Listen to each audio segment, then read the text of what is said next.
아빠 없는 자식이라 가정교육이 이 모양인가 보네. 어디서 근본 없는 것들이 감히 내 귀한 아들한테 손을 대. 박 사장은 딸의 찢어진 교복을 움켜쥐고 울고 있는 제게 수표를 집어 던지며 비열하게 웃었습니다.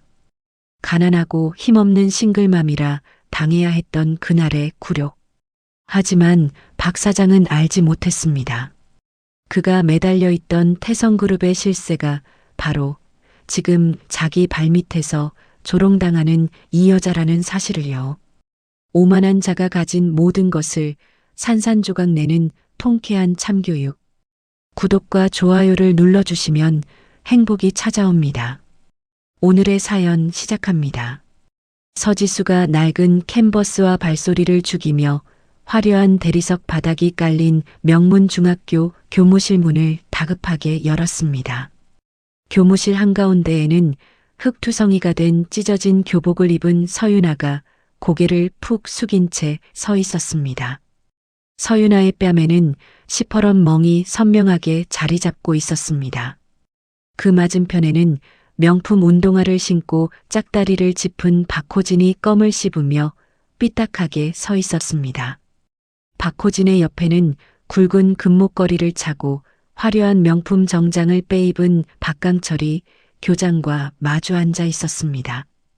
박강철이 다리를 꼬고 앉아 거드름을 피우며 큰 소리로 말했습니다. 아니 교장 선생님, 우리 애가 뭐 얼마나 잘못했다고 이렇게 오라가라 하십니까? 교장이 두 손을 앞으로 모으고 허리를 굽히며 대답했습니다. 아이고 박 사장님, 오해 마십시오. 그냥 아이들끼리 조금 다툰 일로 확인차 모신 겁니다. 박강철이 헛기침을 하며 거만한 표정으로 교장을 바라보았습니다. 이번에 우리 대박 전공이 공장 부지를 엄청나게 크게 넓혔습니다. 아주 눈코 뜰 새 없이 바쁜 사람입니다, 제가. 교장이 얼굴에 한바구음을 지으며 손뼉을 쳤습니다. 역시 우리 지역 최고의 사업가이십니다. 학교 발전 기금도 항상 넉넉하게 내주셔서 늘 감사하게 생각하고 있습니다. 서지수가 떨리는 손을 쥐고 서윤아의 곁으로 다가갔습니다. 서지수가 서윤아의 찢어진 교복 소매를 부여잡고 눈시울을 붉히며 말했습니다. 윤아야, 이게 대체 어떻게 된 일이야? 누가 널 이렇게 만들었어? 서윤아는 입술을 꽉 깨물고 눈물을 뚝뚝 흘리며 아무 대답도 하지 못했습니다. 박호진이 코웃음을 치며 서지수를 위아래로 훑어보았습니다. 아줌마, 서윤아가 먼저 까불었잖아요. 그래서 내가 버릇 좀 고쳐준 건데 뭐가 문제예요? 서지수가 고개를 돌려 박호진을 매섭게 노려보며 소리쳤습니다. 버릇을 고쳐? 네가 뭔데 우리 윤아를 이렇게 끔찍하게 때려? 박강철이 소파에서 벌떡 일어나며 서지수를 향해 삿대질을 했습니다. 어허, 어디서 어른이 남의 귀한 자식한테 소리를 빽빽 지르고 난리야. 서지수가 주먹을 꽉 쥐고 박강철을 똑바로 쳐다보며 말했습니다. 당신 아들이 내 딸을 이렇게 엉망으로 만들었잖아요. 사과부터 하셔야 하는 거 아닙니까? 박강철이 어이가 없다는 듯이 콧방귀를 뀌며 서지수의 낡은 에코백을 조롱하듯 쳐다보았습니다. 사과. 댁 같은 사람들이 바라는 게 뻔하지. 결국 돈 달라는 소리 아니야. 박강철이 안주머니에서 두툼한 지갑을 꺼내더니 수표 여러 장을 빼냈습니다. 박강철이 수표를 교무실 유리 테이블 위로 신경질적으로 팍 집어 던졌습니다. 자, 옛다. 이 정도면 찢어진 옷도 새로 사고 남을 테니까 이거 먹고 떨어져. 서지수의 얼굴이 붉게 달아오르고 입술이 파르르 떨렸습니다. 서지수가 테이블 위로 흩어진 수표를 노려보며 목소리를 깔고 말했습니다. 지금 뭐 하시는 겁니까? 돈이면 다 되는 줄 아세요. 박강철이 얼굴을 들이밀며 비아냥거리는 말투로 쏘아붙였습니다. 아빠 없이 가난하게 자란 애들이 원래 이렇게 피해 의식이 심하고 툭하면 사람을 물고 늘어지더다고. 박강철이 서윤아를 향해 턱을 치켜들며 말을 이었습니다. 가정교육을 제대로 못 받아서 열등감만 가득 찬 애를 우리 명문학교에 왜 보내가지고 물을 흐려. 서지수가 당장이라도 박강철의 멱살을 잡을 듯이 한 발짝 앞으로 나섰습니다. 그 순간 서윤아가 다급하게 서지수의 허리를 끌어안으며 소리쳤습니다. 엄마, 참아. 다 내 잘못이야. 내가 먼저 호진이한테 시비 걸었어. 서지수가 놀란 눈으로 서윤아를 내려다보며 물었습니다. 윤아야, 그게 무슨 소리야? 네가 먼저 때렸다고. 서윤아가 고개를 마구 저으며 서지수의 낡은 셔츠 자락을 꽉 쥐었습니다. 응, 내가 먼저 때려서 호진이가 화가 난 거야. 그러니까 엄마 제발 그만해. 응. 서윤아는 엄마가 가난하다는 이유로 더 큰 모욕을 당할까봐 두려워 덜덜 떨고 있었습니다. 서지수는 딸의 속마음을 단번에 알아채고 억장이 무너지는 듯한 고통을 느꼈습니다. 서지수는 눈물을 머금고 바닥에 흩어진 서윤아의 찌그러진 필통과 부러진 연필들을 천천히 주워 담았습니다. 박강철이 교장을 향해 거만한 미소를 지으며 말했습니다. 보셨죠, 교장 선생님. 지 입으로 지가 먼저 잘못했다고 실토를 하네. 아유, 시간 아까워. 박강철이 박호진의 어깨를 두드리며 교무실 문 쪽으로 걸어갔습니다.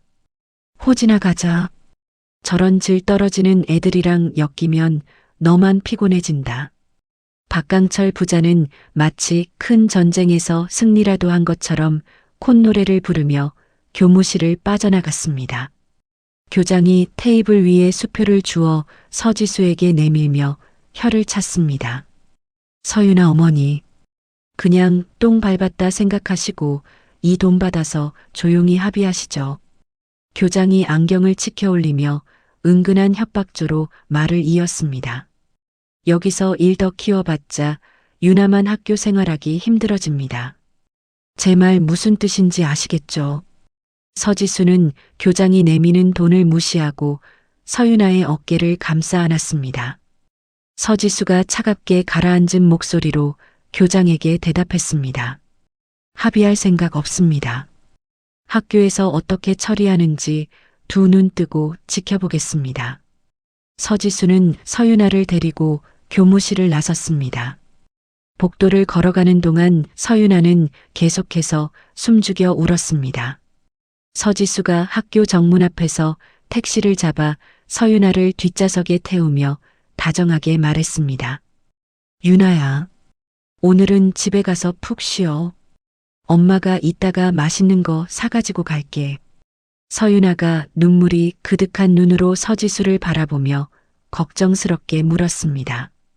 엄마, 나 때문에 엄마가 나쁜 소리 들어서 미안해.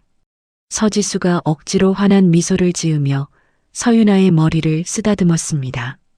우리 딸이 왜 미안해. 엄마는 하나도 안 속상하니까 걱정 말고 들어가. 택시가 멀어지는 것을 끝까지 지켜보던 서지수의 미소가 순식간에 차갑게 굳어졌습니다. 서지수의 눈빛은 방금 전 딸을 달래던 따뜻한 엄마의 눈빛이 아니었습니다. 서지수가 발걸음을 돌려 학교 주차장 제일 구석진 곳으로 향했습니다. 주차장 구석에는 먼지 하나 없이 반짝이는 검은색 최고급 대형 세단이 대기하고 있었습니다. 양복을 입은 운전기사가 차에서 내려 정중하게 인사를 하며 뒷좌석 문을 열었습니다.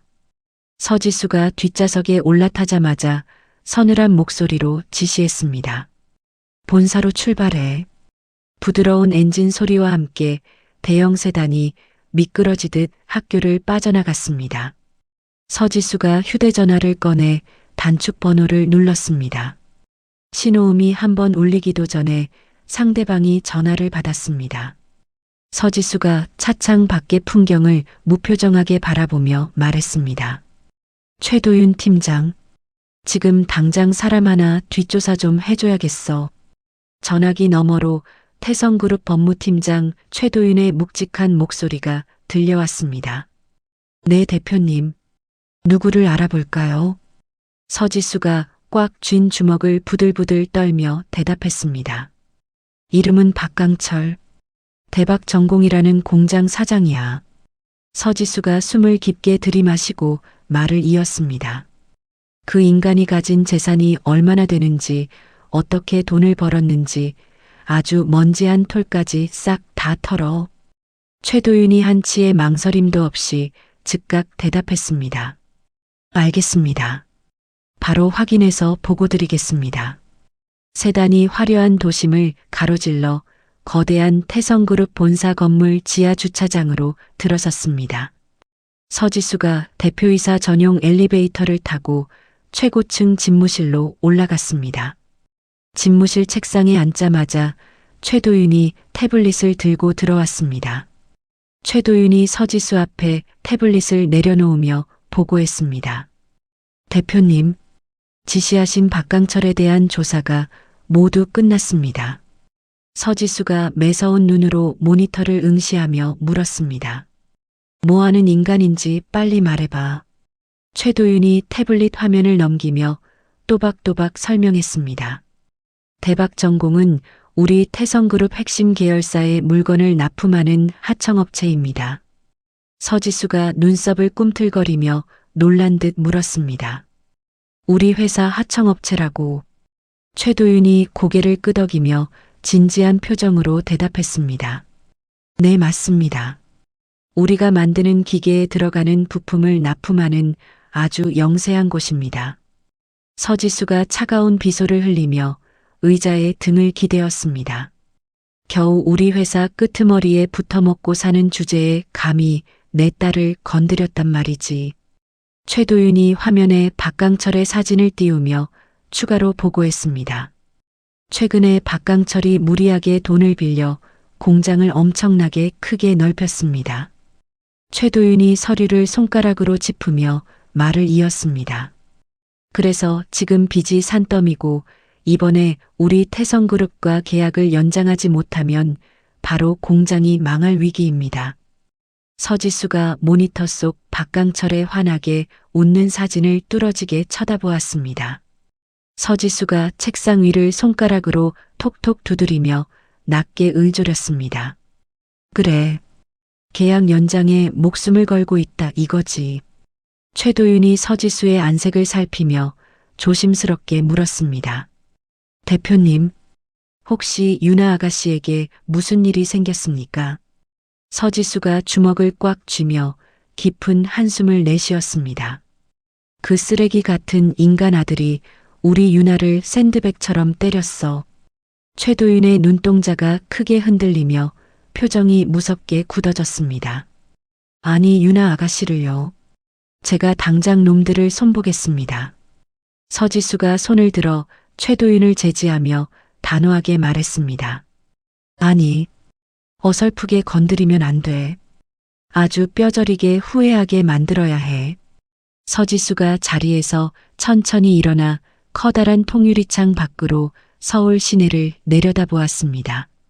자기가 제일 자랑스러워하는 그 알량한 공장이 무너지는 꼴을 두 눈으로 똑똑히 보게 해줄 거야.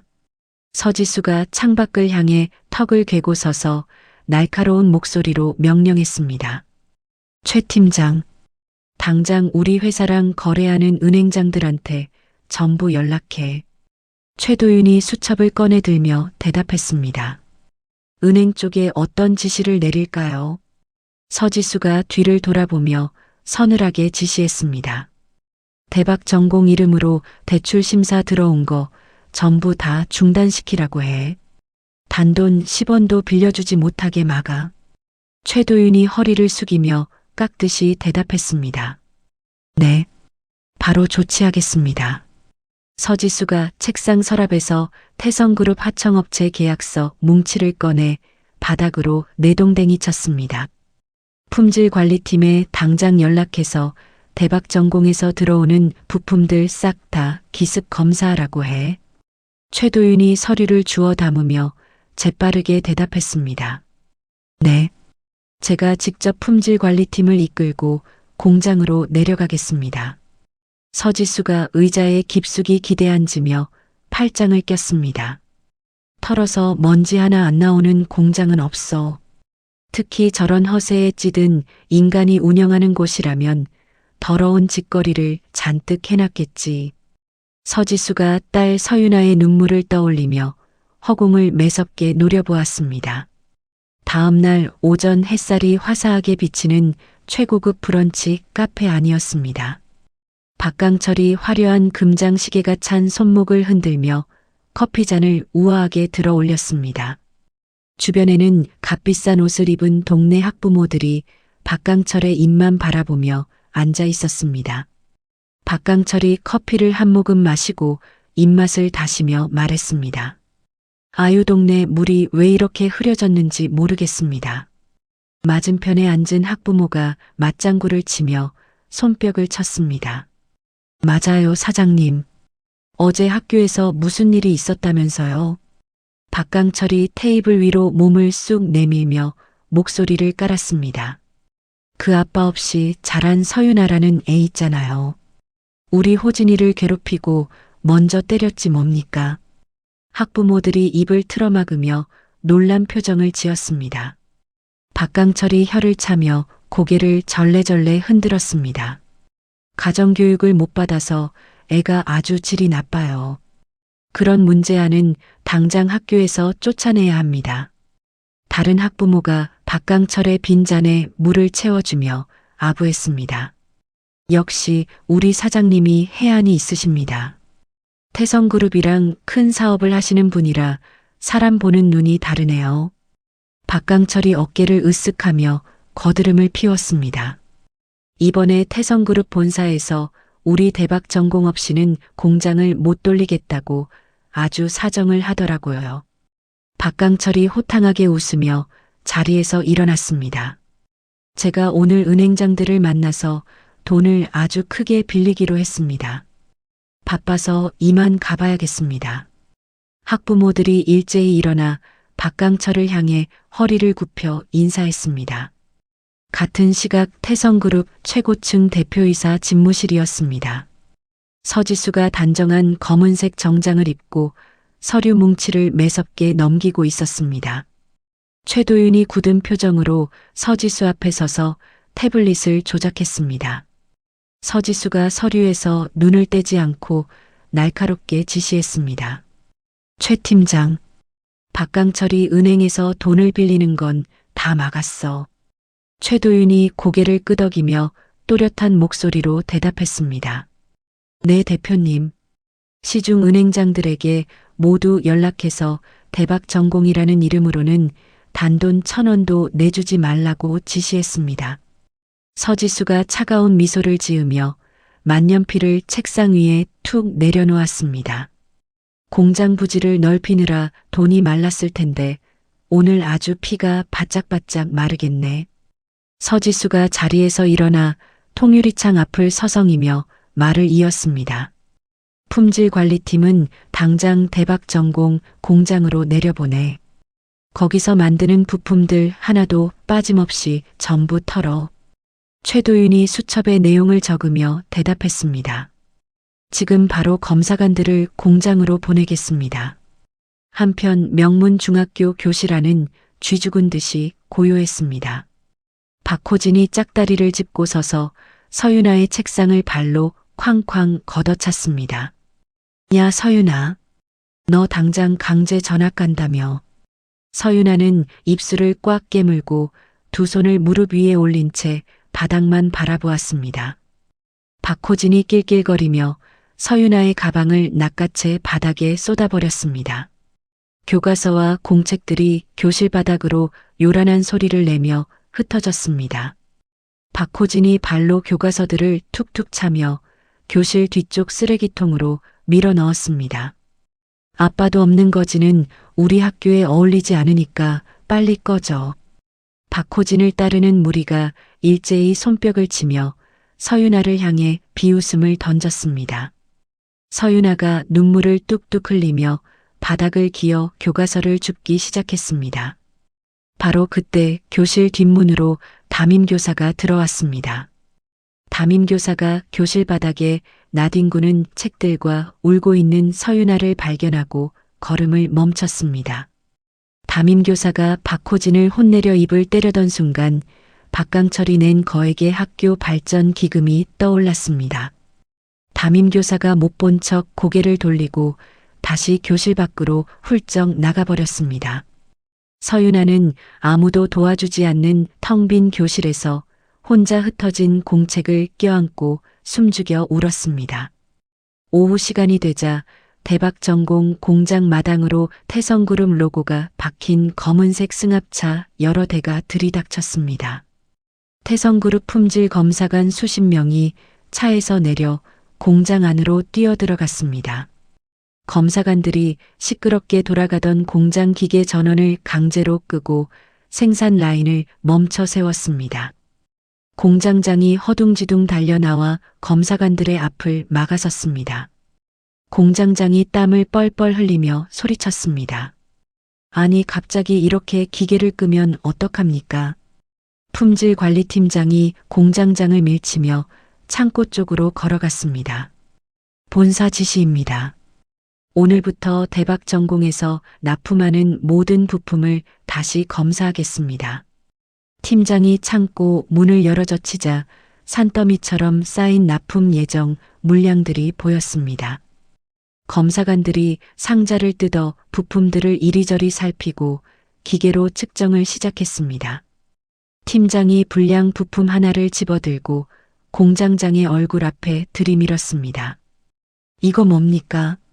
우리 회사에서 요구한 비싼 재료가 아니라 싼 중국산 부품을 섞어놨네요. 공장장의 얼굴이 하얗게 질리며 아무 대답도 하지 못했습니다. 검사관들이 붉은색 불합격 판정 딱지를 꺼내 창고에 있는 모든 물건에 덕지덕지 붙이기 시작했습니다. 은행에서 대출을 거절당하고 잔뜩 화가 나서 돌아온 박강철이 공장 안으로 뛰어들어왔습니다. 박강철이 붉은 딱지가 붙은 상자들을 보고 눈을 크게 뜨며 소리쳤습니다. 이게 대체 무슨 짓입니까? 우리 물건이 왜 다 불합격이야? 팀장이 박강철을 위아래로 차갑게 훑어보며 서류판을 내밀었습니다. 사장님, 싼 재료 섞어 쓰신 거 다 걸렸습니다. 이 물건들은 단 한 개도 납품할 수 없습니다. 박강철이 다급하게 주변을 두리번거리더니 팀장의 팔을 잡아 끌고 구석으로 갔습니다. 박강철이 안주머니에서 수표 뭉치가 든 두툼한 봉투를 꺼내 팀장의 주머니에 쑤셔 넣으려 했습니다. 박강철이 비굴한 웃음을 지으며 작은 목소리로 속삭였습니다. 팀장님, 우리끼리 이러지 맙시다. 이거 받으시고 이번 한 번만 눈 감아 주시죠. 팀장이 박강철의 손을 뿌리치고 차갑게 돌아섰습니다. 본사에 이 사실을 그대로 보고하겠습니다. 박강철이 바닥에 떨어진 돈 봉투를 보며 발을 동동 굴렀습니다. 공장 구석 어두운 곳에서 이 모든 상황을 지켜보는 사람이 있었습니다. 안전모를 깊게 눌러 쓴 최도윤이 스마트폰 카메라로 박강철이 돈 봉투를 내미는 장면을 모두 녹화하고 있었습니다. 최도윤이 녹화된 영상을 저장하고 조용히 공장을 빠져나갔습니다. 공장 사무실로 들어온 박강철이 책상 위에 있던 서류들을 바닥으로 모조리 집어 던졌습니다. 대출도 싹 다 막히고 납품도 못하면 당장 이번 달 직원들 월급은 어떻게 주란 말이야. 박강철이 머리를 쥐어뜯으며 눈을 희번덕거렸습니다. 이게 다 아침에 그 가난뱅이 여자랑 재수없게 엮여서 그래. 서윤아 그 쥐새끼 같은 것 때문에 내 운이 꼬인 거야. 박강철이 주머니에서 휴대전화를 꺼내 어디론가 전화를 걸었습니다. 박강철이 수화기 너머의 상대방에게 거친 목소리로 지시했습니다. 언하다. 너 애들 몇 명 풀어서 당장 서윤아네 집으로 가. 박강철이 창밖을 쳐다보며 비열하게 웃었습니다. 그 여자 차든 집이든 뭐든 다 때려 부숴서 이 동네에서 도망치게 만들어버려. 깊은 밤 서지수의 자택 주변 어두운 골목길이었습니다. 험악한 인상을 한 동네 불량배 3명이 쇠파이프를 들고 슬금슬금 걸어왔습니다. 불량배 대장이 서지수가 평소에 몰고 다니는 낡은 구형 경차를 손가락으로 가리켰습니다. 저 똥차다. 확실하게 부숴버려. 불량배들이 쇠파이프를 높이 들고 경찰을 향해 무자비하게 내리치기 시작했습니다. 유리창이 산산조각이 나고 자동차 문짝이 흉하게 찌그러졌습니다. 불량배들이 경보음이 울리기 시작한 차를 버려두고 낄낄거리며 골목길로 도망쳤습니다. 다음 날 아침 서지수가 출근을 위해 집을 나섰습니다. 서지수는 처참하게 박살난 자신의 경차를 보고 걸음을 멈췄습니다. 서지수의 뒤를 따라오던 최도윤이 놀라서 뛰어왔습니다. 최도윤이 박살난 차를 살피며 다급하게 소리쳤습니다. 대표님, 다치신 곳은 없으십니까? 당장 경찰에 신고하겠습니다. 서지수가 깨진 유리 조각을 구두굽으로 지니기며 차갑게 말했습니다. 신고하지 마. 경찰이 오면 일만 복잡해져. 최도윤이 걱정스러운 얼굴로 서지수를 바라보았습니다. 하지만 박강철 그놈이 벌인 짓이 확실합니다. 이대로 두면 유나 아가씨가 위험해질 수도 있습니다. 서지수가 매서운 눈빛으로 골목 어귀를 노려보며 지시했습니다. 우리 집 주변에 눈에 안 띄게 고화질 카메라를 촘촘하게 설치해. 서지수가 몸을 돌려 다가온 대형 세단 쪽으로 걸어가며 말을 이었습니다. 그리고 오늘부터 유나 뒤에 우리 그룹 정예 경호원들을 비밀리에 붙여. 유나 털끝 하나라도 건드리면 그놈들 다 죽을 줄 알아. 최도윤이 고개를 숙이며 굳게 대답했습니다. 알겠습니다, 대표님.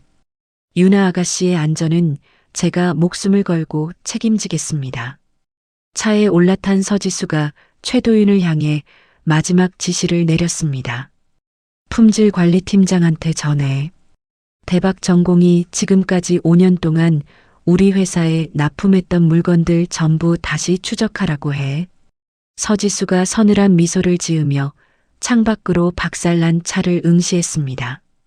그 불량 부품들 때문에 우리가 다시 기계를 고쳐야 하는 비용을 10원짜리 하나까지 전부 계산해서 청구서 만들어놔. 최도윤이 차 문을 닫으며 힘차게 대답했습니다. 네. 박강철이 평생 갚아도 모자랄 엄청난 빚을 만들어 놓겠습니다. 대형 세단이 굉음을 내며 골목길을 빠져나갔습니다. 서지수는 박강철이 스스로 무덤을 깊게 파기를 기다리며 폭풍전야의 고요함을 즐겼습니다. 화려한 자개장이 놓인 고급 요정의 은밀한 방안이었죠. 박강철이 상다리가 휘어지게 차려진 고급 요리들을 거들떠보지도 않고 문 쪽만 바라보았습니다. 방문이 열리고 태성그룹 구매본부장 김상무가 거만한 표정으로 들어왔어요. 박강철이 바닥에 납작 엎드리며 크게 환영했습니다. 아이고 김상무님, 누추한 곳까지 와주셔서 정말 감사합니다. 김상무가 자리에 앉으며 넥타이를 거칠게 풀어 헤쳤죠. 박 사장, 요새 우리 최도윤 법무팀장이 하청업체 관리를 아주 깐깐하게 잡고 있어. 내가 움직이기 쉽지 않단 말이지. 박강철이 비굴한 웃음을 지으며 구석에 있던 커다란 사과 상자를 김상무 앞으로 밀었습니다. 그래서 제가 상무님 피로 좀 푸시라고 작은 정성을 준비했습니다. 김상무가 사과 상자 뚜껑을 열자 5만원권 지폐가 가득 차 있었어요. 김상무의 입가에 만족스러운 미소가 번졌죠. 김상무가 그 자리에서 휴대전화를 꺼내 품질관리팀으로 전화를 걸었습니다. 나 구매본부장 김상무야. 대박전공 물건들 불합격 처리한 서류들 당장 다 파쇄해. 내가 특별히 승인할 테니까 내일 당장 납품 강행시켜. 박강철이 두 손을 비비며 김상무에게 술을 따랐어요. 역시 상무님이 최고십니다. 은혜는 평생 잊지 않겠습니다. 며칠 뒤 푸른 잔디가 끝없이 펼쳐진 최고급 골프장이었습니다. 박강철이 관할 교육청 장학사의 골프 스윙을 보며 과장되게 손뼉을 쳤죠. 아유, 장학사님, 폼이 아주 예술이십니다. 프로 선수인 줄 알았습니다. 장학사가 골프채를 바닥에 툭 던지며 거들먹거렸어요. 내가 왕년에는 공 좀 쳤지. 근데 요새는 채가 낡아서 영 맛이 안 살아. 박강철이 재빠르게 다가가 번쩍거리는 새 골프채 가방을 내밀었습니다. 그래서 제가 구하기도 힘들다는 한정판 골프채 세트를 하나 구해왔습니다. 이거 쓰시면 비거리가 확 늘어날 겁니다. 장학사가 새 골프채를 어루만지며 입이 귀에 걸렸죠. 박 사장이 이렇게 나오면 내가 뭐든 다 도와줘야겠네. 학교 일은 걱정하지 마. 내가 당장 학교에 연락해서 긴급위원회를 열라고 할 테니까. 박강철이 비열한 미소를 지으며 장학사에게 허리를 숙였습니다. 서윤아, 그 건방진 쥐새끼를 당장 강제로 다른 학교로 쫓아내 주십시오. 긴급위원회가 열리는 당일 아침 명문중학교 과학실 앞 복도였어요. 서윤아가 무거운 발걸음으로 복도를 걷고 있었죠. 갑자기 박호진과 일진 무리가 나타나 서윤아의 앞을 가로막았습니다. 박호진이 서윤아의 어깨를 거칠게 밀치며 윽박질렀어요. 야, 서윤아. 오늘 네가 학교에서 쫓겨나는 날이라며? 근데 어쩌냐, 넌 그 회의장에 못 갈 텐데. 박호진이 턱짓을 하자 다른 학생들이 서윤아의 팔을 양쪽에서 붙잡고 과학실 안교구 창고로 끌고 갔습니다. 서윤아가 발버둥을 치며 비명을 질렀죠. 이거나. 우리 엄마가 기다린단 말이야. 학생들이 서윤아를 창고 안으로 밀어넣고 밖에서 자물쇠를 굳게 채워버렸어요. 박호진이 자물쇠를 발로 툭툭 치며 낄낄거렸습니다. 거기 얌전히 쥐 죽은 듯이 있어. 회의 다 끝나면 꺼내줄 테니까. 캄캄한 창고 안에 갇힌 서윤아가 철문을 주먹으로 두드리며 울부짖었죠. 살려주세요. 문 좀 열어주세요. 우리 엄마한테 가야 해요. 한참의 시간이 흐른 뒤 복도를 순찰하던 경비원이 창고 안에서 나는 희미한 소리를 들었습니다. 경비원이 자물쇠를 부수고 문을 열자 서윤아가 흙먼지를 뒤집어 쓴 채 바닥에 쓰러져 있었어요. 서윤아가 경비원의 부축을 뿌리치고 비틀거리며 회의실을 향해 달리기 시작했죠. 학교 건물 깊숙한 곳에 자리 잡은 대회의실 안이었습니다. 긴 원목 테이블 상석에는 매수된 교장과 장학사가 위압적인 표정으로 앉아 있었어요. 그 옆에는 박강철이 다리를 꼬고 앉아 손톱을 깎고 있었죠. 맞은편에는 서지수가 입술을 피가 나도록 깨물며 시계를 쳐다보고 있었습니다. 교장이 조작된 학생 진술서 뭉치를 서지수 앞으로 거칠게 밀어 던졌어요. 서지수 씨. 서윤아가 평소에 얼마나 행실이 불량했는지 친구들 증언이 아주 쏟아집니다. 장학사가 팔짱을 끼고 혀를 차며 거들었죠. 이 정도면 우리 교육청에서도 묵과할 수 없습니다. 당장 강제 전학 처분 동의서에 서명하세요. 서지수가 서류를 밀어내며 날카롭게 쏘아붙였습니다. 이건 다 거짓말입니다. 우리 윤아가 먼저 괴롭힘을 당했다고요. 아이가 올 때까지 단 한 글자도 적을 수 없습니다. 박강철이 손톱깎이를 테이블 위에 던지며 윽박질렀어요. 아직도 정신을 못 차렸네. 애가 오고 안 오고가 뭐가 중요해. 어차피 쫓겨날 운명인데 도장이나 팍팍 찍어. 그때 굳게 닫혀있던 회의실 문이 덜컥 열리며 서윤아가 뛰어들어왔죠. 서윤아의 옷은 흙투성이었고 머리카락은 엉망으로 헝클어져 있었습니다. 서지수가 의자를 박차고 일어나 서윤아를 꽉 끌어안았어요. 윤아야, 너 꼴이 이게 뭐야? 대체 무슨 일이 있었던 거야? 서윤아가 엄마의 품에 안기자마자 극심한 공포와 억울함이 한꺼번에 몰려왔죠. 서윤아의 가슴이 비정상적으로 빠르게 오르내리며 쌕쌕거리는 소리가 났습니다. 서윤아가 목을 부여잡고 숨을 쉬지 못한 채 회의실 바닥으로 픽 쓰러졌어요. 서지수가 비명을 지르며 서윤아의 몸을 다급하게 흔들었죠. 윤아야, 숨을 쉬어봐. 엄마 봐봐. 윤아야. 서지수가 덜덜 떨리는 손으로 휴대전화를 꺼내 구급차를 불렀습니다. 하지만 교문 밖에는 박강철의 사주를 받은 험악한 사내들이 렌터카로 입구를 완전히 틀어막고 있었어요. 구급차의 사이렌 소리가 멀리서 들려왔지만 사내들은 차를 빼주지 않고 버텼죠. 회의실 안에서 박강철이 쓰러진 서윤아를 내려다보며 혀를 끌짰습니다. 아유 꼴 좋다. 주제 파악을 했으면 짐 싸서 당장 이 동네에서 떠날 것이지 왜 버텨서 애를 저 지경으로 만들어. 교장이 펜을 서지수의 얼굴 앞에 들이밀며 소리쳤어요. 빨리 서명부터 하세요. 서명 안 하면 구급차든 뭐든 이 학교에서 못 나갑니다. 서지수의 두 눈에 분노의 눈물이 차올라 붉은 핏발이 섰죠. 서지수가 강제 전학 서류를 양손으로 구겨 쥐고 당장이라도 갈기갈기 찢어버리려 했습니다. 바로 그 찰나 회의실의 두꺼운 문이 굉음을 내며 쾅 하고 부서질 듯 열렸어요. 박강철과 교장 장학사가 쏘스라치게 놀라 출입문 쪽을 쳐다보았죠.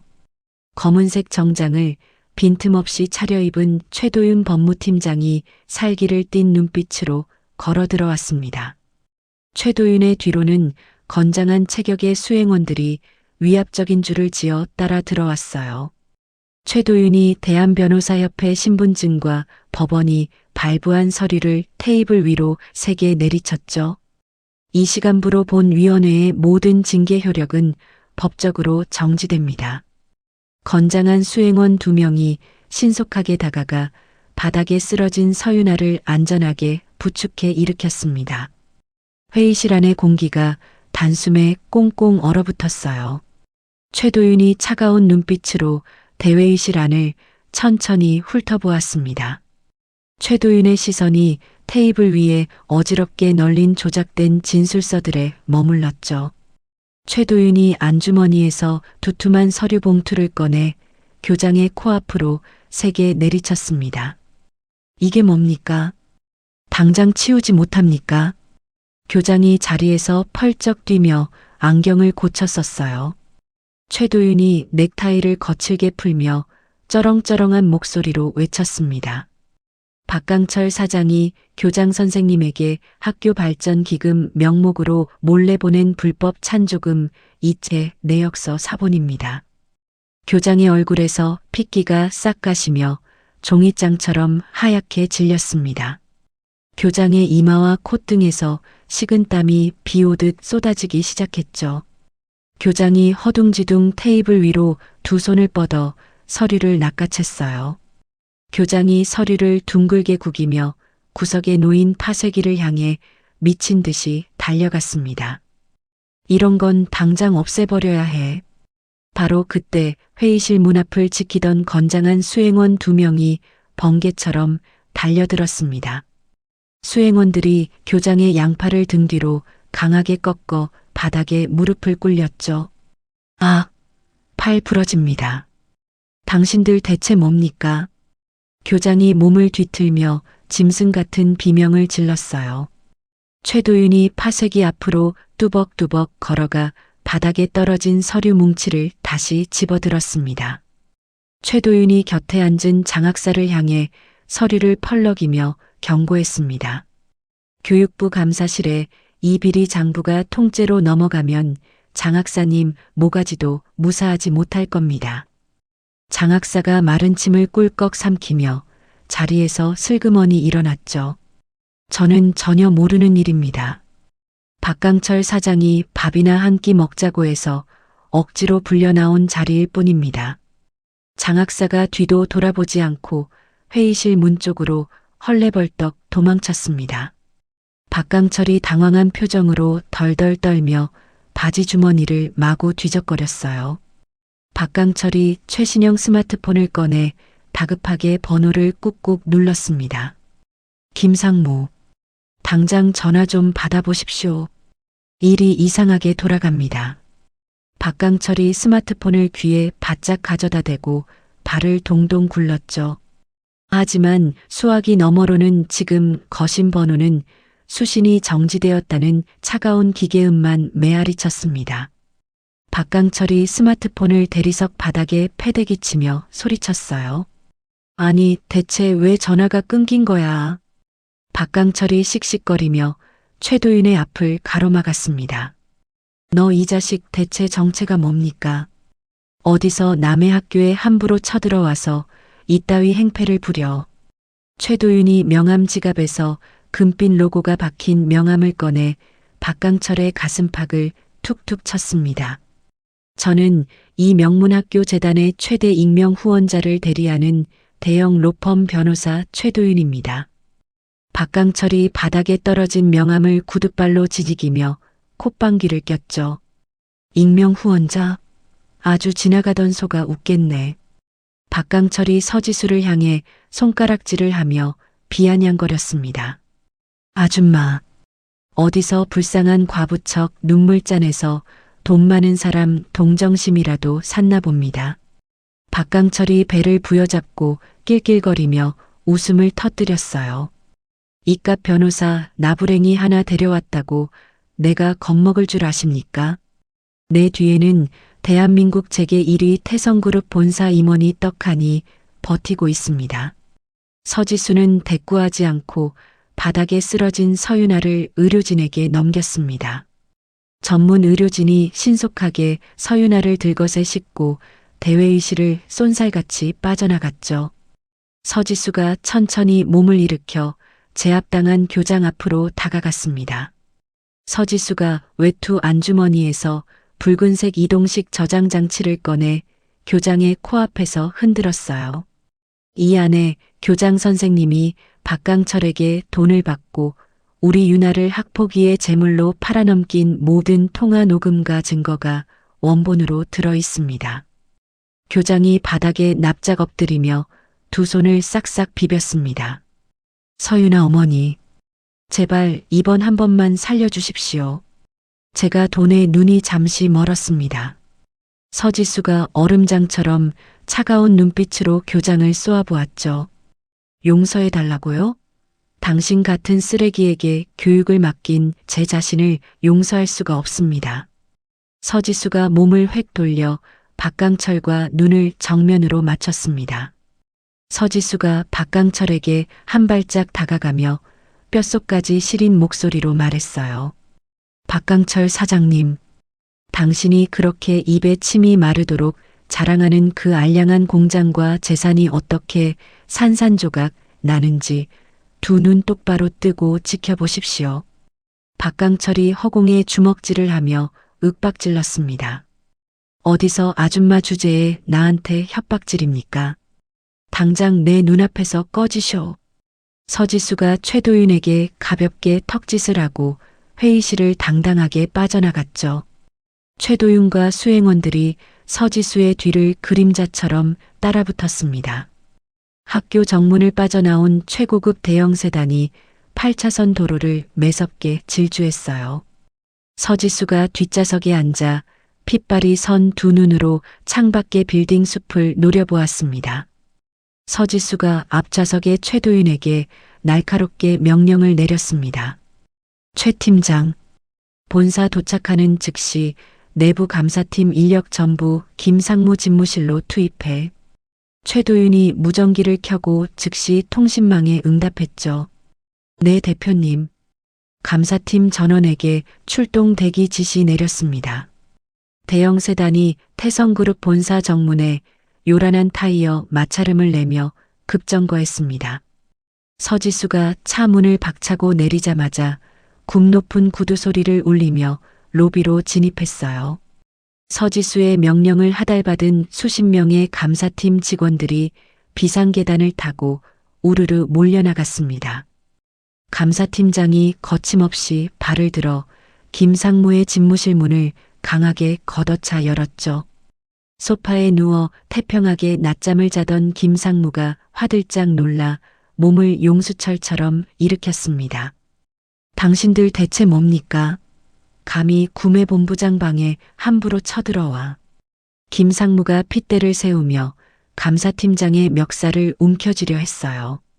감사팀 직원들이 순식간에 김상무의 양팔을 포박하고 벽으로 거칠게 밀어붙였습니다. 감사팀장이 김상무의 책상 서랍을 강제로 뜯어내고 비밀 금고의 다이얼을 돌렸죠. 두꺼운 철제 금고 문이 열리자 박강철이 뇌물로 바친 5만 원권 지폐 다발과 이중 장부가 우수수 쏟아져 내렸습니다. 감사팀장이 붉은색 표지의 장부를 쫙 펼쳐들고 김상무의 얼굴에 바짝 들이밀었어요. 김상무. 대박 전공 박강철에게 거액의 검은 돈을 받고 불량자재 납품을 무단으로 승인한 증거가 여기 고스란히 담겨 있습니다.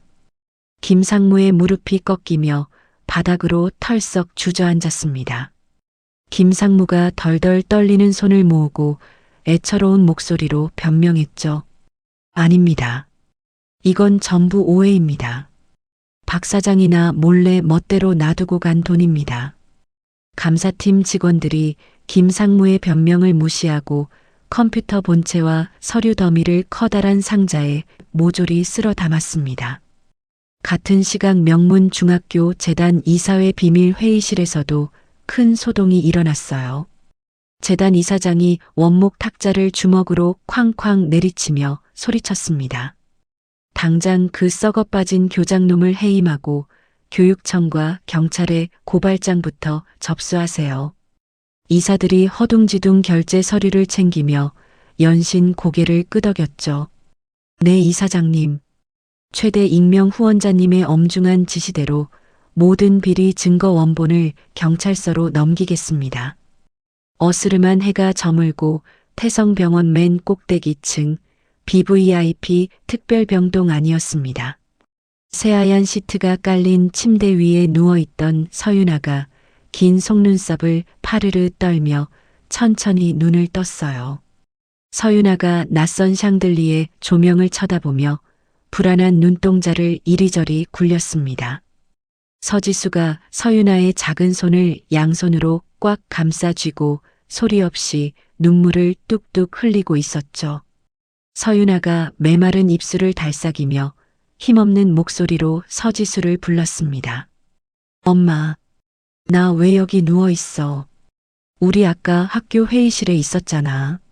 서지수가 소매 끝으로 눈물을 훔치고 서윤아의 흐트러진 앞머리를 다정하게 쓸어 넘겼어요. 응, 윤아야. 엄마가 나쁜 아저씨들 다 혼내주고 해결했어. 이제 아무 걱정 안 해도 돼. 서윤아가 엄마의 따뜻한 체온을 느끼며 그제야 깊은 안도의 한숨을 내쉬었습니다. 엄마 손 꽉 잡고 있으니까 이제 하나도 안 무서워. 서지수가 서윤아의 창백한 뺨에 입을 맞추며 부드러운 미소를 지어 보였죠. 병실 밖 넓은 복도 한가운데에는 최도윤이 검은색 서류철을 들고 꼿꼿하게 대기하고 있었습니다. 서지수가 조심스럽게 병실 문을 닫고 나오자 최도윤이 두 손으로 서류를 건넸어요. 대표님, 대박 전공의 납품 비리와 박강철 일가의 끔찍한 만행을 낱낱이 고발하는 대규모 언론 보도 자료 작성을 방금 완료했습니다. 서지수가 날카로운 눈으로 서류의 첫 페이지부터 빠르게 훑어보며 고개를 끄덕였습니다. 아주 완벽해. 이 기사들 내일 아침 출근 시간에 맞춰서 모든 주요 신문사와 방송국에 동시다발적으로 뿌려. 최도윤이 허리를 90도로 깊게 굽히며 힘차게 대답했죠. 네, 알겠습니다. 내일 아침이면 대한민국 재계와 교육계가 아주 발칵 뒤집힐 겁니다. 서지수가 병실 투명한 유리창 너머로 곤히 잠든 서윤아의 평온한 얼굴을 응시했습니다. 서지수가 주머니에 손을 찔러 넣고 뼛속까지 얼어붙을 듯한 목소리로 물었어요. 다음 주 본사 대강당에서 열리는 하청업체 행사 준비는 차질 없이 진행하고 있어. 최도윤이 서지수의 서늘한 눈빛을 똑바로 마주보며 보고했습니다. 네. 박강철에게는 우수 협력사 대상을 수여한다고 가짜 금박 초청장을 보냈습니다. 오늘 아주 신이 나서 가장 비싼 명품 양복을 맞춰 입고 오겠다고 떠벌리고 다녔습니다. 서지수가 입꼬리를 비틀어 올리며 차가운 비소를 흘렸죠. 서지수가 복도 끝 엘리베이터를 향해 뚜벅뚜벅 걸어갔습니다. 서지수의 날카로운 구두 발소리가 텅 빈 병원 복도에 서늘하게 울려 퍼졌어요. 일주일 뒤 수백 개의 화려한 샹들리에 조명이 눈부시게 빛나는 태성그룹 본사 대강당이었습니다. 대강당 안에는 대한민국 주요 언론사 취재진의 카메라와 업계 관계자 수백 명이 빼곡하게 자리를 잡고 앉아 있었습니다. 박강철이 머리부터 발끝까지 큼지막한 명품 로고가 박힌 번쩍거리는 은갈치색 정장을 입고 맨 앞줄 VIP석에 거드름을 피우며 앉아 있었죠. 박강철이 두꺼운 시가 담배 모형을 입에 물고 옆자리에 앉은 다른 하청업체 사장의 어깨를 툭툭 치며 큰 소리로 떠들었습니다. 아이고, 김 사장님. 오늘 제가 드디어 우리 대한민국 최고 기업인 태성그룹 우수 협력사 대상을 받습니다. 김 사장이 멋쩍은 웃음을 지으며 박강철을 향해 손뼉을 쳤어요. 아이고, 진심으로 축하드립니다, 박 사장님. 요새 대박 전공이 아주 업계에서 펄펄 난다는 소문이 파다합니다. 박강철이 굵은 금목걸이를 만지작거리며 천장을 향해 껄껄 웃었습니다. 이게 다 제가 그룹 고위층 임원진들이랑 아주 끈끈하게 형 동생하면서 연결되어 있어서 가능한 일입니다. 김 사장님도 제가 나중에 잊지 않고 팍팍 밀어드리겠습니다. 박강철이 다리를 꼬고 앉아 무대 쪽으로 렌즈를 겨누는 카메라 플래시를 향해 여유롭게 손을 흔들었죠. 그때 웅장한 클래식 교향곡이 대강당 전체에 울려 퍼지며 무대 위 거대한 스크린이 환하게 켜졌습니다. 말끔한 정장 차림의 사회자가 마이크를 꽉 쥐고 단상 중앙으로 걸어 나와 힘찬 목소리로 외쳤어요. 지금부터 태성그룹 우수 협력사 간담회를 시작하겠습니다. 내빈 여러분 모두 자리에서 일어나 대한민국 제1위 태성그룹을 이끄시는 서지수 대표이사님을 뜨거운 기립박수로 환영해 주십시오. 수백 명의 참석자들이 일제히 의자를 뒤로 밀고 일어나 무대를 향해 우레와 같은 함성과 기립박수를 쏟아냈습니다. 박강철도 얼굴에 한박웃음을 띠며 VIP석에서 가장 먼저 벌떡 일어나 아주 요란하게 손뼉을 쳤죠. 무대 우측에 육중한 철문이 묵직한 소리를 내며 열리고 수십 명의 태성그룹 핵심 임원진이 먼저 걸어 나와 두 줄로 길게 도열했습니다. 수백 개의 카메라 플래시가 일제히 터지며 대강당이 대낮처럼 밝아지는 가운데 서지수가 눈부신 조명을 정면으로 받으며 무대 위로 천천히 걸어 나왔어요. 서지수는 수수한 평상복을 완전히 벗어던지고 군더더기 하나 없이 완벽하게 재단된 최고급 검은색 정장을 입고 있었습니다. 서지수의 붉은색 립스틱을 칠한 입술과 날카로운 눈빛 그리고 꼿꼿한 걸음걸이는 그 누구도 감히 범접할 수 없는 거대한 재벌 총수의 카리스마를 뿜어내고 있었죠. 박강철이 환호성을 지르며 박수를 치던 두 손을 허공에 멈춘 채 두 눈을 마구 비비며 단상 위를 뚫어지게 쳐다보았습니다. 박강철의 턱이 아래로 툭 떨어지며 입이 떡 벌어지고 동공이 미친 듯이 사방으로 흔들리기 시작했어요. 단상 중앙에 압도적인 표정으로 선 사람이 며칠 전 학교 교무실에서 낡은 에코백을 메고 자신에게 모욕을 당하던 가난한 미혼모 서지수라는 사실을 두 눈으로 직접 확인한 것입니다. 박강철의 다리에서 피가 쫙 빠져나가는 것처럼 다리에 힘이 풀리며 VIP석 의자에서 대리석 바닥으로 쿵 하고 복이 흉하게 굴러떨어졌습니다. 아니, 저 여자가 대체 왜 저기 꼭대기에 올라가 있어? 말도 안 돼. 저건 다 가짜야. 박강철이 덜덜 떨리는 뭉툭한 손가락으로 단상을 가리키며 짐승처럼 헐떡거렸죠. 서지수가 마이크를 꽉 잡고 수백 명의 참석자들과 취재진을 향해 차갑게 가라앉은 목소리로 입을 열었습니다. 오늘 바쁘신 와중에도 이 자리에 참석해 주신 귀빈 여러분과 기자님들께 깊은 감사의 말씀을 드립니다. 하지만 오늘 행사는 우수 협력사를 축하하고 상을 나누는 자리가 절대 아닙니다. 대강당 안의 사람들이 의아한 표정을 지으며 웅성거리기 시작했고 취재진의 카메라 플래시는 더욱 격렬하게 터졌습니다. 서지수가 VIP석 바닥에 추하게 주저앉은 박강철과 눈을 정확히 맞추며 뼛속까지 시린 목소리로 선포했어요. 오늘 이 자리는 우리 태성그룹의 피와 살을 갉아먹고 기생하는 악성 하청업체들의 끔찍한 비리를 만천하에 투명하게 공개하고 다시는 어깨에 발을 들이지 못하도록 엄단하는 특별감사위원회입니다. 서지수의 날카로운 선언이 끝나기가 무섭게 무대 위 거대한 스크린에 충격적인 증거 영상이 재생되기 시작했습니다.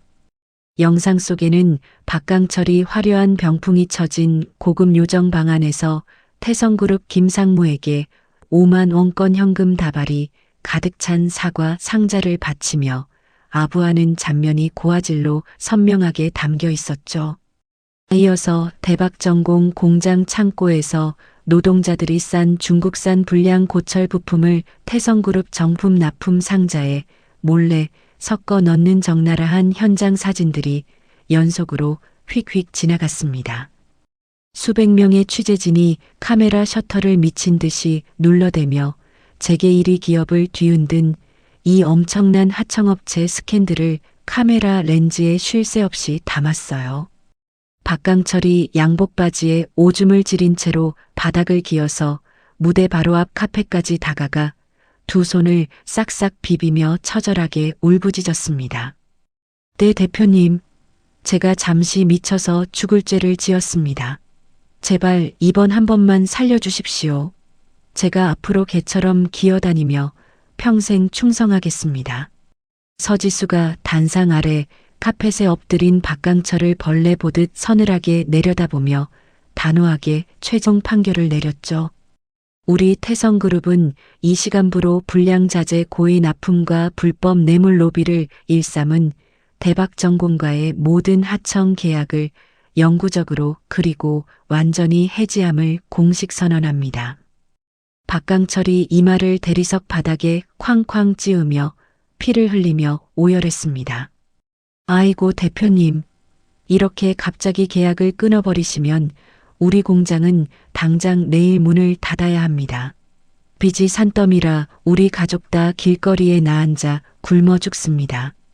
그 순간 단상 뒤에서 대기하고 있던 최도윤이 아주 두툼한 서류 뭉치를 양손에 들고 무대 아래 계단을 성큼성큼 걸어 내려왔어요. 최도윤이 바닥에 엎드린 박강철의 은갈치색 정장 멱살을 거칠게 틀어쥐고 얼굴 앞에 서류 뭉치를 3개 내리쳤습니다. 이건 대박전공의 쓰레기 같은 불량 자재로 인해 우리 태성그룹이 입은 생산 라인 중단 손실액 500억 원에 대한 징벌적 손해배상 소송 청구장입니다. 박강철이 500억 원이라는 천문학적인 숫자를 듣고 두 눈을 허옇게 까뒤집으며 숨을 헐떡거리다 입가에 하얀 거품을 물었습니다. 최도윤이 손가락을 가볍게 튕기자 행사장 입구에서 대기하고 있던 건장한 태성그룹 정예 경호원 4명이 즉시 달려들었죠. 경호원들이 박강철의 양팔과 다리를 마치 더러운 짐짝을 치우듯 번쩍 들어 올렸습니다. 박강철이 허공에서 바둥거리며 쉰 목소리로 발악했어요. 이거 놔라 이 자식들아. 내가 누군지 알아. 나 대박전공 사장 박강철이야. 내가 너희들 다 잘라버릴 거야. 경호원들이 발버둥 치는 박강철을 대강당 밖으로 무자비하게 끌어내어 차디찬 복도 대리석 바닥에 패대기 쳤습니다. 수많은 카메라 플래시가 바닥에 구르며 짐승처럼 울부짖는 박강철의 비참하고 추악한 얼굴을 전 세계 뉴스 채널로 생중계했어요. 같은 날 오후 잿빛 구름이 잔뜩 낀 경기도 외곽의 대박전공 본사공장 정문 앞이었습니다. 수개월째 월급을 한 푼도 받지 못해 독이 바짝 오른 공장 노동자 수백 명이 붉은 머리띠를 이마에 두르고 굳게 닫힌 철문을 거칠게 흔들고 있었죠. 노동조합 위원장이 낡은 메가폰을 꽉 쥐고 목에 핏대를 세우며 피를 토하듯 소리쳤습니다. 자기 혼자 명품 입고 호의호식하는 악덕 사장 박강철은 당장 우리 피 같은 월급과 퇴직금을 당장 내놓아라. 노동자들이 녹슨 쇠파이프로 빈 깡통을 요란하게 두드리며 분노에 찬 한 목소리로 구호를 외쳤어요. 내놓아라. 내놓아라. 악덕 사장 물러가라. 결국 분노가 극에 달한 노동자들이 공장 정문을 억지로 부수고 밀고 들어가 생산기계와 본관 사무실 유리창을 박살내고 집기들을 바닥에 내동댕이 치며 아주 거센 폭력 파업을 시작했습니다. 비슷한 시각 박강철이 살고 있는 최고급 호화 저택 앞 마당에도 검은색 승합차 여러 대가 요란한 브레이크 소리를 내며 멈춰 섰습니다.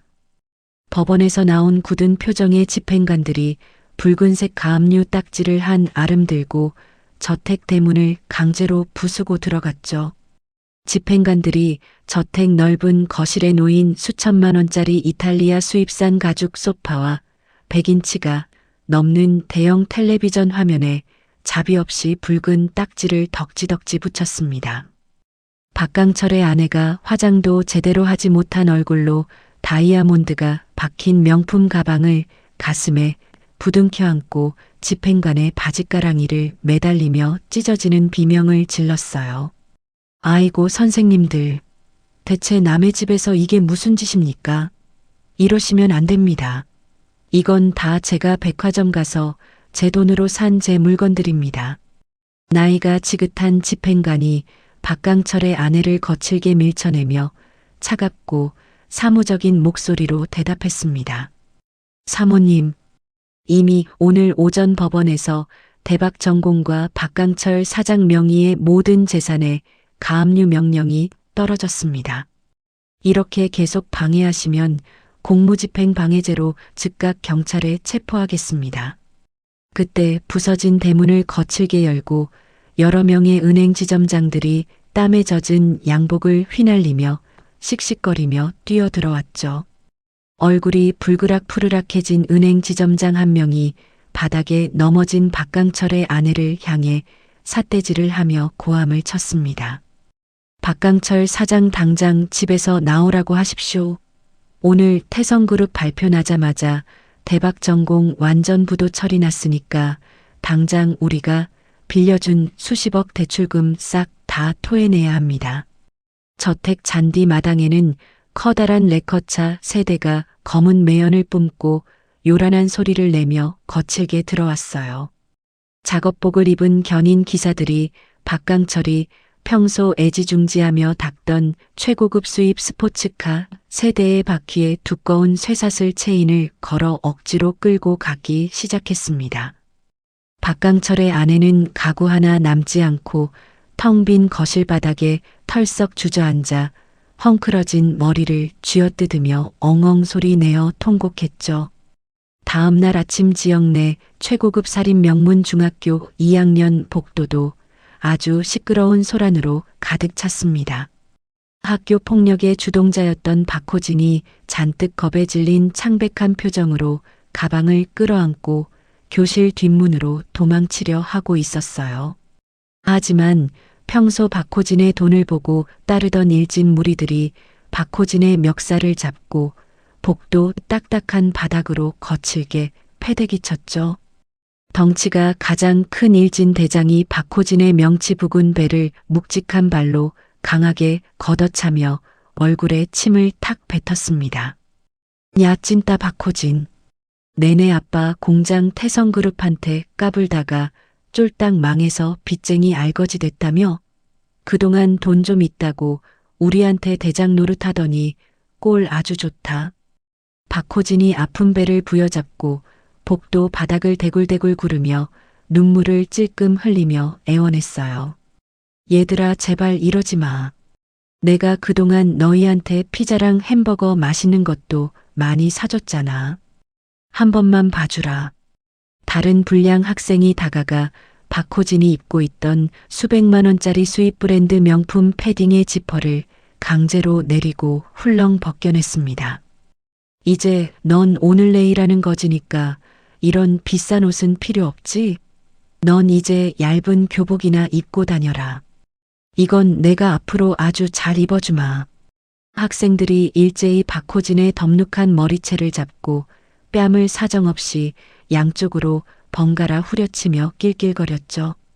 과거 자신이 힘없고 아빠가 없다는 이유로 서윤아에게 주도했던 끔찍한 폭력과 악랄한 따돌림이 하루아침에 그대로 박호진의 몸으로 뼈저리게 되돌아온 것입니다.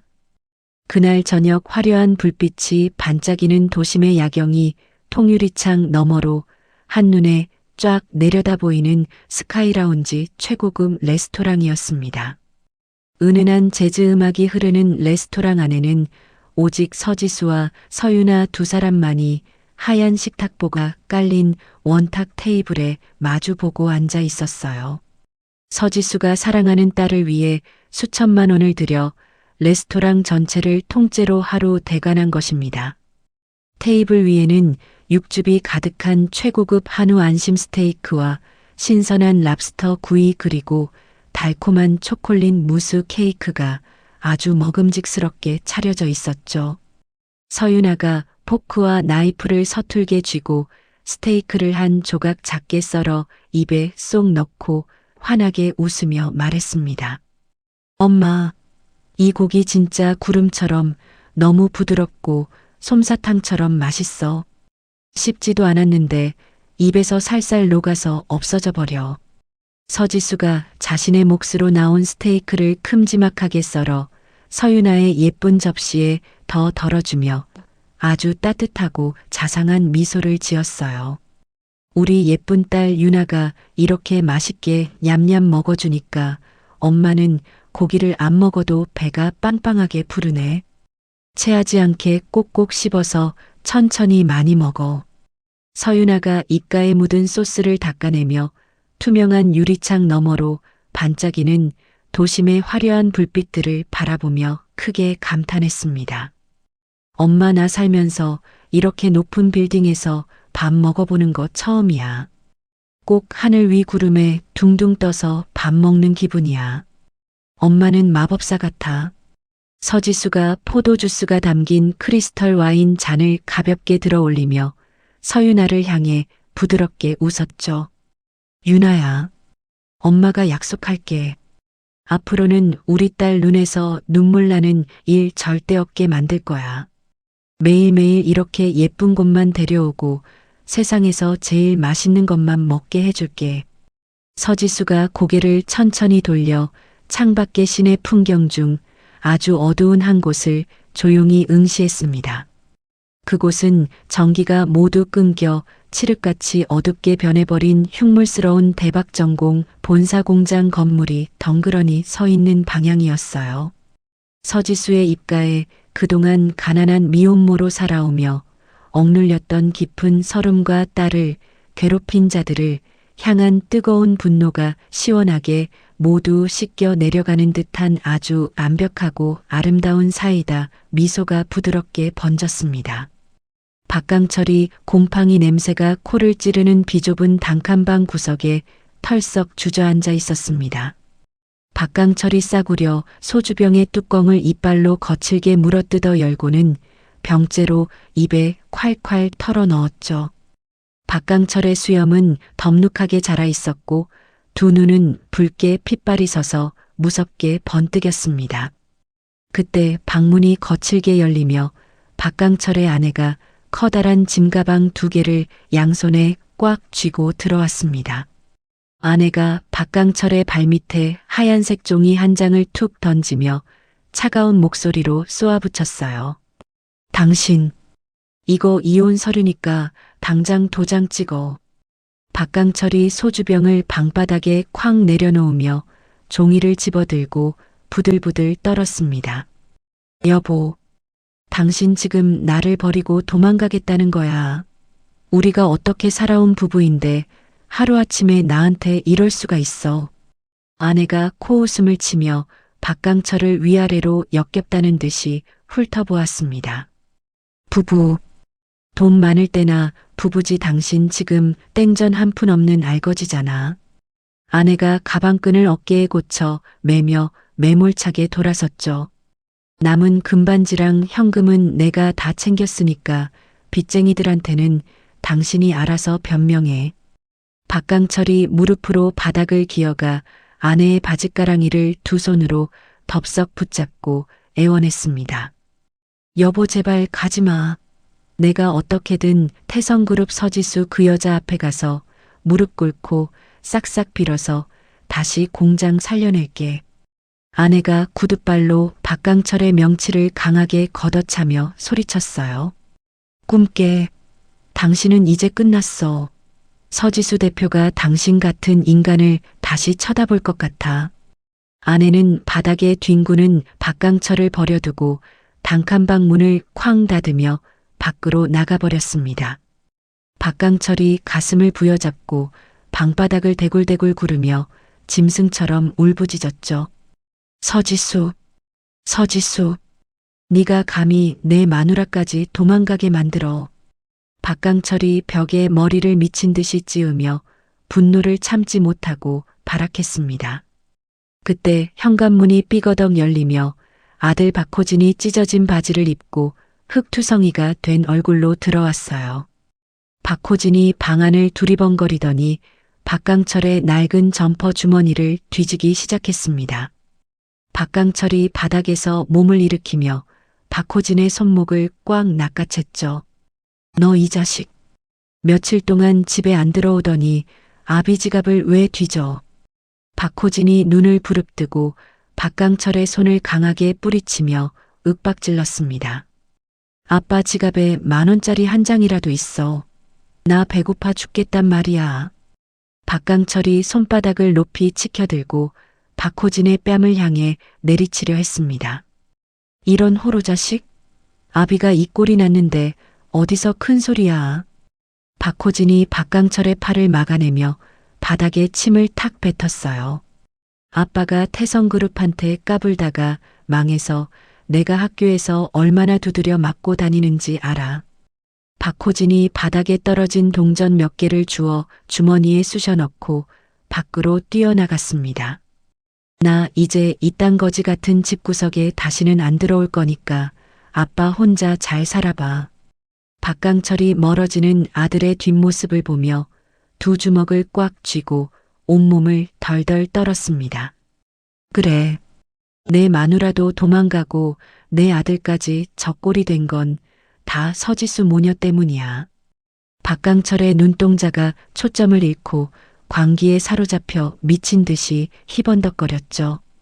박강철이 방구석에 처박혀 있던 녹슨 철제 공구함으로 다가가 뚜껑을 거칠게 열었습니다. 공구함 안에는 끝이 아주 뾰족하고 톱니바퀴 모양으로 날이 선 길다란 흉기가 들어 있었어요. 박강철이 흉기를 꺼내 들고 어두운 방 안에서 소름 끼치는 웃음을 흘렸습니다. 서지수, 네가 내 모든 것을 뺏어갔으니 나도 내년에 가장 소중한 것을 갈기갈기 찢어주마.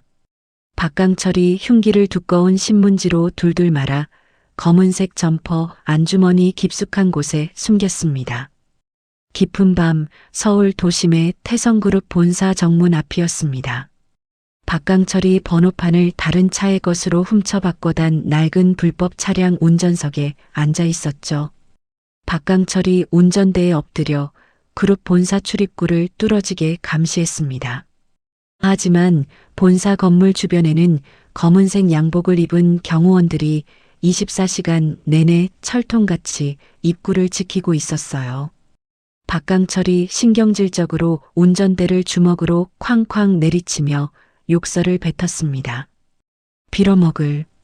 근처에 다가가기도 전에 경호원 놈들에게 들키겠어. 박강철이 차를 거칠게 몰아 서지수가 사는 최고급 저택단지 앞으로 이동했죠. 저택단지 앞은 본사보다 훨씬 더 삼엄하게 경비원들이 곳곳에 배치되어 있었습니다. 보안 카메라가 사방에서 붉은 빛을 반짝이며 개미 한 마리 지나가는 것까지 모두 감시하고 있었어요. 박강철이 이를 빠드득 갈며 운전석 등받이에 몸을 푹 기댔습니다.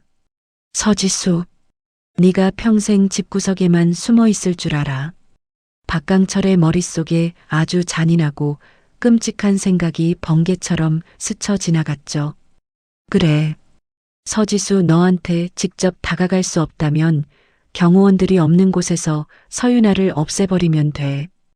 박강철이 서윤아가 다니는 학교와 학원 주변을 머릿속으로 떠올리며 비열하게 웃었습니다.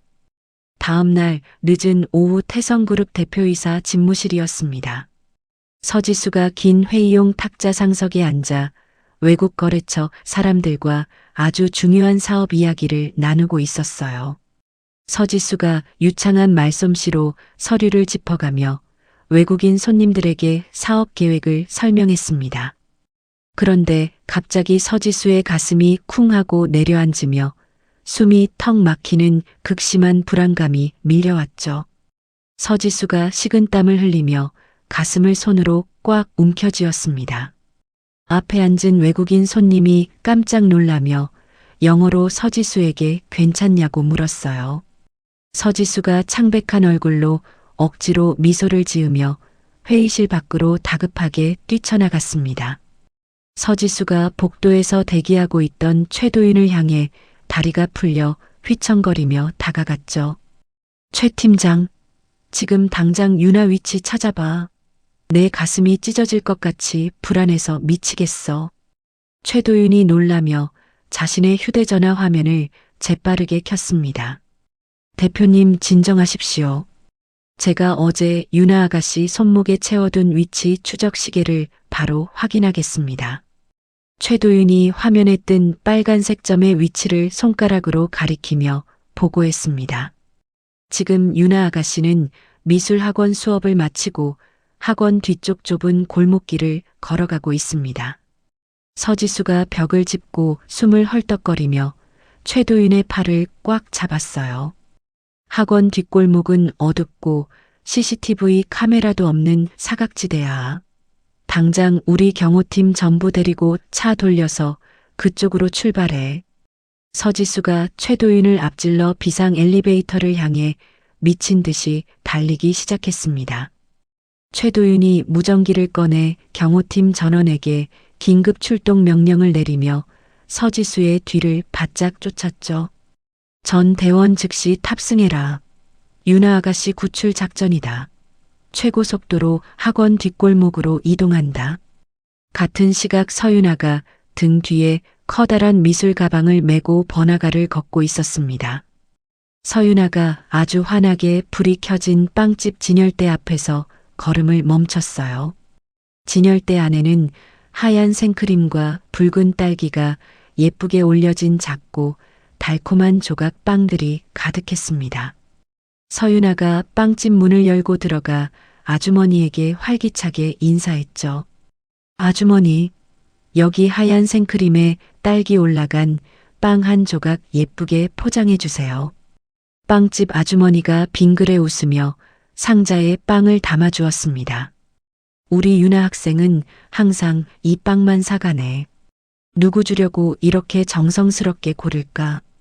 서윤아가 분홍색 리본이 달린 빵 상자를 두 손으로 소중하게 품에 안으며 대답했어요. 우리 엄마가 요새 회사 일 때문에 너무 바쁘고 힘들어 하셔서요. 엄마가 제일 좋아하는 빵이라 기운 내시라고 깜짝 선물할 거예요. 아주머니가 서윤아의 머리를 쓰다듬으며 칭찬을 아끼지 않았습니다. 아이고, 마음씨도 예뻐라. 엄마가 아주 밥 안 먹어도 배가 부르시겠네. 조심히 들어가. 서윤아가 빵집을 나와 집으로 가는 지름길인 좁고 어두운 골목길로 접어들었죠. 골목길에는 낡은 가로등 하나가 깜빡거리고 있었고 인적은 완전히 끊겨 쥐죽은 듯이 고요했습니다. 서윤아가 귀에 이어폰을 꽂고 휴대전화 화면을 눌러 엄마 서지수에게 전화를 걸었어요. 전화 신호음이 길게 울리는 동안 서윤아는 품에 안은 빵 상자가 구겨지지 않게 걸음을 조심스럽게 옮겼습니다. 골목길 가장 깊고 어두운 쓰레기통 뒤편에 검은색 점퍼를 푹 눌러 쓴 박강철이 숨을 죽인 채 웅크리고 있었습니다. 박강철의 손에는 신문지를 벗겨낸 톱니 모양의 흉기가 날카롭게 번뜩이고 있었죠. 박강철이 서윤아의 발소리가 점점 가까워지는 것을 듣고 두 눈에 살기를 가득 띄웠습니다. 서윤아, 내 엄마가 날 지옥으로 보냈으니 너도 지옥으로 가라. 서윤아가 쓰레기통 앞을 지나치려는 찰나였습니다. 어둠 속에서 박강철이 짐승 같은 괴성을 지르며 허공으로 튀어올랐어요. 죽어라, 이 쥐새끼 같은 것아. 박강철이 흉기를 머리 위로 높이 치켜들고 미친 듯한 속도로 서윤아를 향해 돌진했습니다. 서윤아가 옆구리에서 갑자기 튀어나온 박강철의 흉측한 얼굴과 번뜩이는 흉기를 보고 두 눈을 커다랗게 떴죠. 극도의 공포에 사로잡힌 서윤아는 입이 딱 벌어졌지만 비명조차 지르지 못하고 온몸이 얼음 기둥처럼 굳어버렸습니다. 서윤아의 손에 쥐어있던 휴대전화가 아스팔트 바닥으로 툭 떨어지며 날카로운 마찰음을 냈어요. 바닥에 떨어진 휴대전화 스피커 너머로 방금 전화를 받은 서지수의 다급하고 찢어지는 목소리가 골목길에 크게 울려 퍼졌습니다. 윤아야, 엄마 전화 왜 안 받아?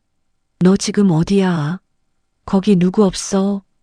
박강철이 바닥에 떨어진 휴대전화에서 흘러나오는 서지수의 목소리를 듣고 입꼬리를 기괴하게 비틀어 올렸죠. 서지수, 내 목소리 똑똑히 들어라. 내 딸녀는 오늘 여기서 내 손에 죽는다. 서윤아가 엄마를 위해 샀던 작은 빵 상자를 가슴에 더 꽉 끌어안은 채 다리에 힘이 풀려 바닥으로 털썩 주저앉았습니다. 박강철이 서윤아의 가슴에 안긴 빵 상자를 향해 흉기를 자비 없이 내리찍으려 팔에 핏대를 세웠어요. 서윤아는 피할 곳이 없다는 것을 깨닫고 눈을 질끈 감으며 몸을 둥글게 웅크렸습니다. 흉기의 날카로운 끝이 서윤아의 어깨에 닿기 직전의 끔찍한 찰나가 마치 느린 화면처럼 아주 느리게 흘러갔죠. 그 순간 골목길 입구 쪽에서 거대한 타이어가 바닥을 긁는 소름 끼치는 마찰음이 고막을 찢을 듯이 울려 퍼졌습니다. 검은색 거대한 승합차 한 대가 미친 속도로 골목길을 거슬러 올라오며 강력한 쌍라이트 불빛을 쏘아냈어요. 눈을 뜰 수 없을 만큼 강렬하고 눈부신 자동차 헤드라이트 불빛이 골목길에 짙은 어둠을 순식간에 완전히 집어삼켰습니다. 박강철이 갑작스러운 강한 빛에 시야를 잃고 흉기를 든 손을 허공에 멈춘 채 눈을 찡그리며 뒤를 돌아보았죠. 검은색 거대한 승합차가 바퀴에서 하얀 연기를 뿜어내며 골목길 한가운데를 가로막았습니다. 자동차가 완전히 멈추지도 않은 상태에서 뒷좌석 문이 부서질 듯이 강하게 열렸어요. 서지수가 굽이 높은 구두를 신은 채로 망설임 없이 아스팔트 바닥으로 몸을 내던졌습니다. 서지수의 무릎이 거친 바닥에 갈려 붉은 피가 터져 나왔지만 서지수는 아랑곳하지 않고 서윤아를 향해 미친 듯이 기어갔죠. 박강철이 흉기를 높이 쳐들고 서윤아의 좁은 어깨를 내리찍으려는 찰나였습니다. 서지수가 짐승처럼 포효하며 서윤아의 몸 위로 엎어지며 자신의 등을 넓게 폈습니다. 내 딸 몸에 손가락 하나라도 대면 널 찢어 죽여버릴 거야. 서지수가 온몸으로 서윤아를 둥글게 감싸 안으며 흉기를 향해 등을 완전히 내밀었죠. 박강철이 당황하며 흉기를 쥔 손을 허공에서 멈칫하는 짧은 순간이었습니다. 승합차에서 번개처럼 쏟아져 나온 최도윤과 정의 경호원들이 허공을 가르며 날아올랐어요. 최도윤의 긴 다리가 허공을 갈라 박강철의 어깨와 손목을 동시에 강하게 가격했습니다. 아, 내 팔이야. 박강철이 끔찍한 비명을 지르며 뒤로 크게 낮아빠졌습니다. 박강철의 손에서 튕겨나간 톱니 모양의 흉기가 요란한 쇳소리를 내며 어두운 골목길 저 멀리 날아갔죠. 건장한 체격의 경호원 4명이 순식간에 달려들어 박강철의 목과 허리를 바닥에 짓눌렀어요. 경호원들이 박강철의 양팔을 등 뒤로 거칠게 꺾어 올리고 아주 두꺼운 플라스틱 끈으로 손목을 단단하게 묶었습니다. 박강철이 아스팔트 바닥에 얼굴을 긁히며 입가에 붉은 피를 흘리면서도 발악을 멈추지 않았죠. 이거 놔라 이 자식들아. 내가 오늘 저 2년을 다 죽여버릴 거야. 최도윤이 구둣발로 박강철의 뒤통수를 바닥에 꾹 짓누르며 서늘하게 경고했습니다. 입 닥치고 가만히 있어.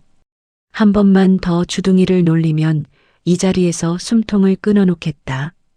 서지수는 그제야 품에 꽉 안고 있던 서윤아의 뺨을 조심스럽게 어루만졌어요. 서윤아의 얼굴은 백지장처럼 하얗게 질려 있었고 두 눈에는 공포의 눈물이 가득 차 있었죠. 서지수가 거친 숨을 몰아쉬며 서윤아를 가슴 깊이 끌어안았습니다. 윤아야, 엄마 여기 있어. 아무 일도 없어. 하나도 다치지 않았어. 서윤아가 그제야 참았던 숨을 터뜨리며 서지수의 목을 꽉 끌어안고 엉엉 소리 내어 울기 시작했어요. 엄마, 너무 무서웠어. 저 아저씨가 나를 진짜로 찌르려고 했어. 서지수가 서윤아의 등을 토닥이며 흐르는 눈물을 소매로 거칠게 닦아냈습니다.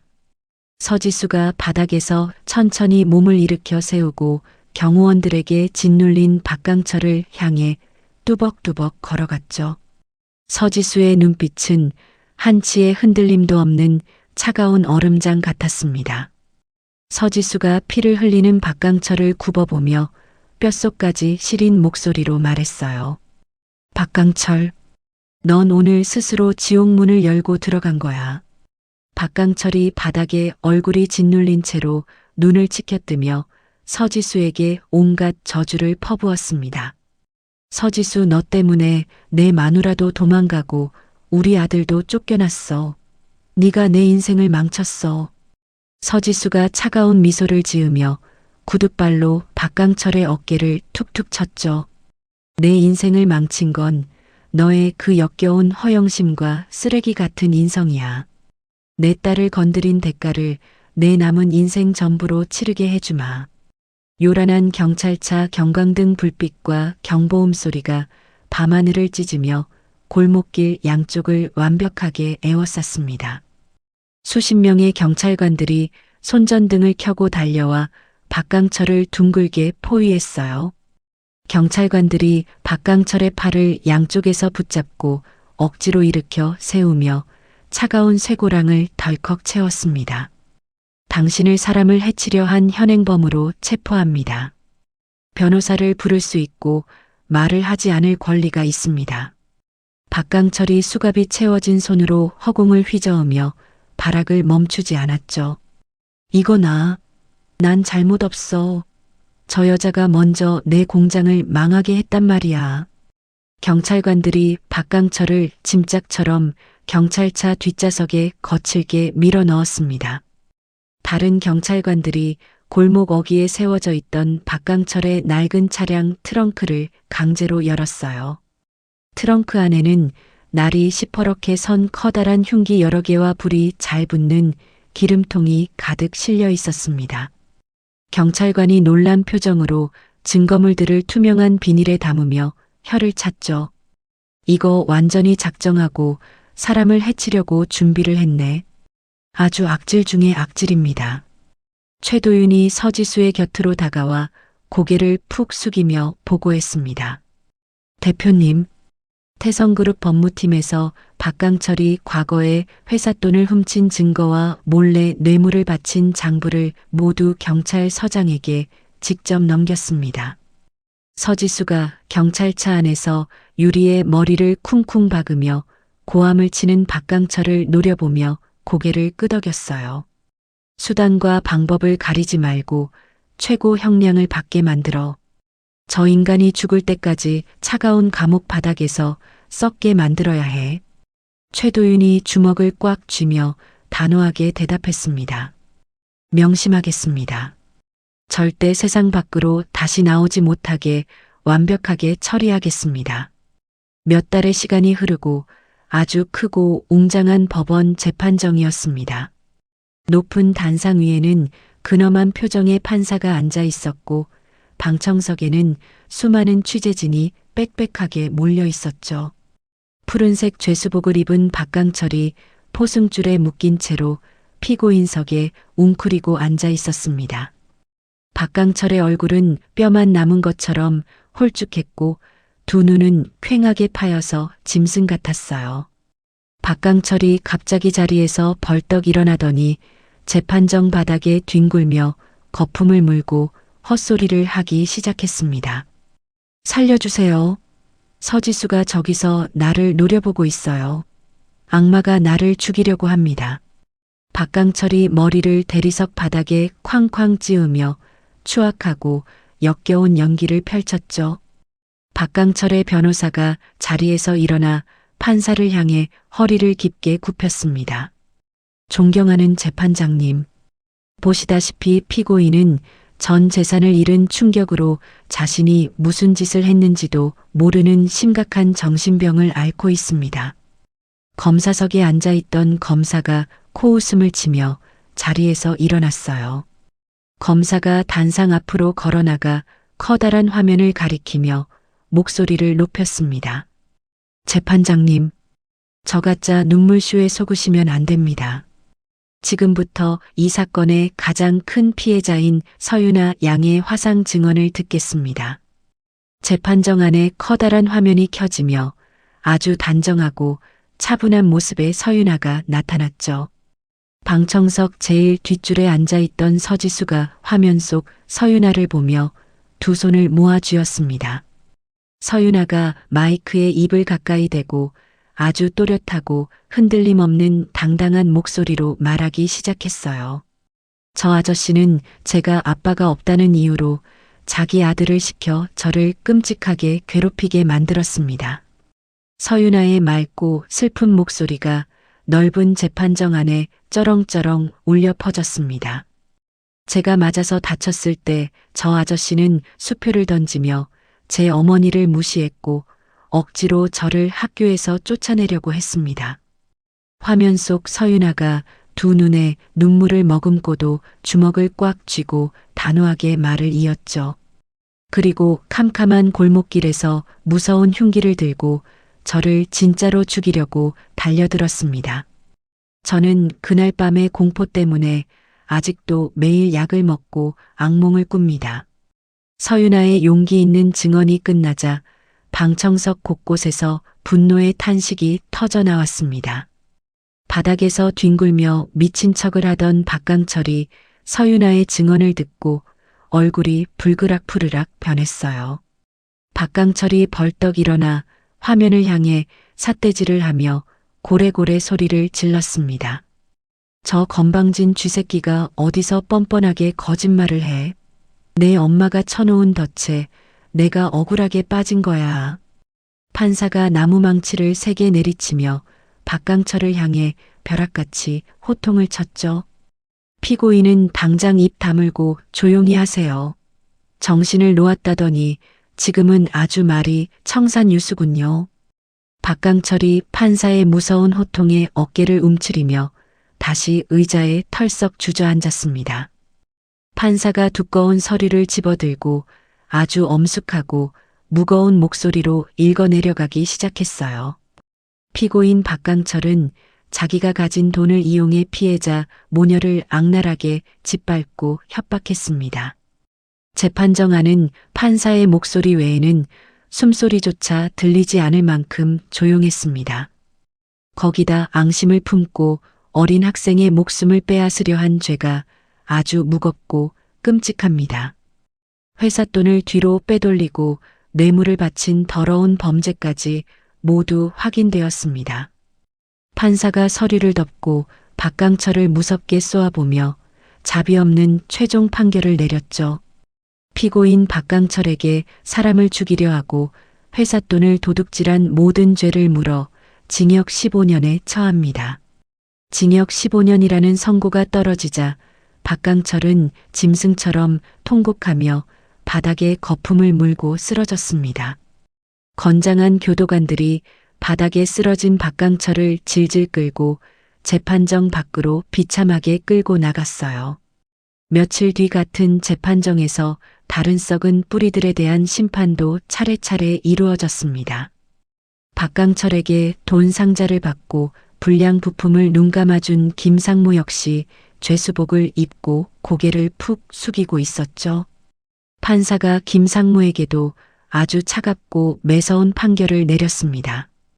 피고인은 높은 자리를 악용해 뒷돈을 챙기고 회사에 엄청난 피해를 주었으므로 징역 5년을 선고합니다. 김상무가 그 자리에 주저앉아 땅을 치며 후회의 눈물을 펑펑 쏟았습니다. 동네를 떠돌며 남의 지갑을 훔치고 다니던 아들 박호진도 결국 경찰관의 손에 덜미를 잡혔어요. 어린이들이 재판을 받는 법정에 선 박호진은 낡은 옷을 입고 콧물을 흘리며 엉엉 울었습니다. 판사님, 제가 진짜 잘못했습니다. 제발 한 번만 용서해 주시면 착하게 살겠습니다. 하지만 판사는 차가운 표정으로 박호진을 가장 험악한 소년원으로 보내버렸습니다. 그뿐만이 아니었죠.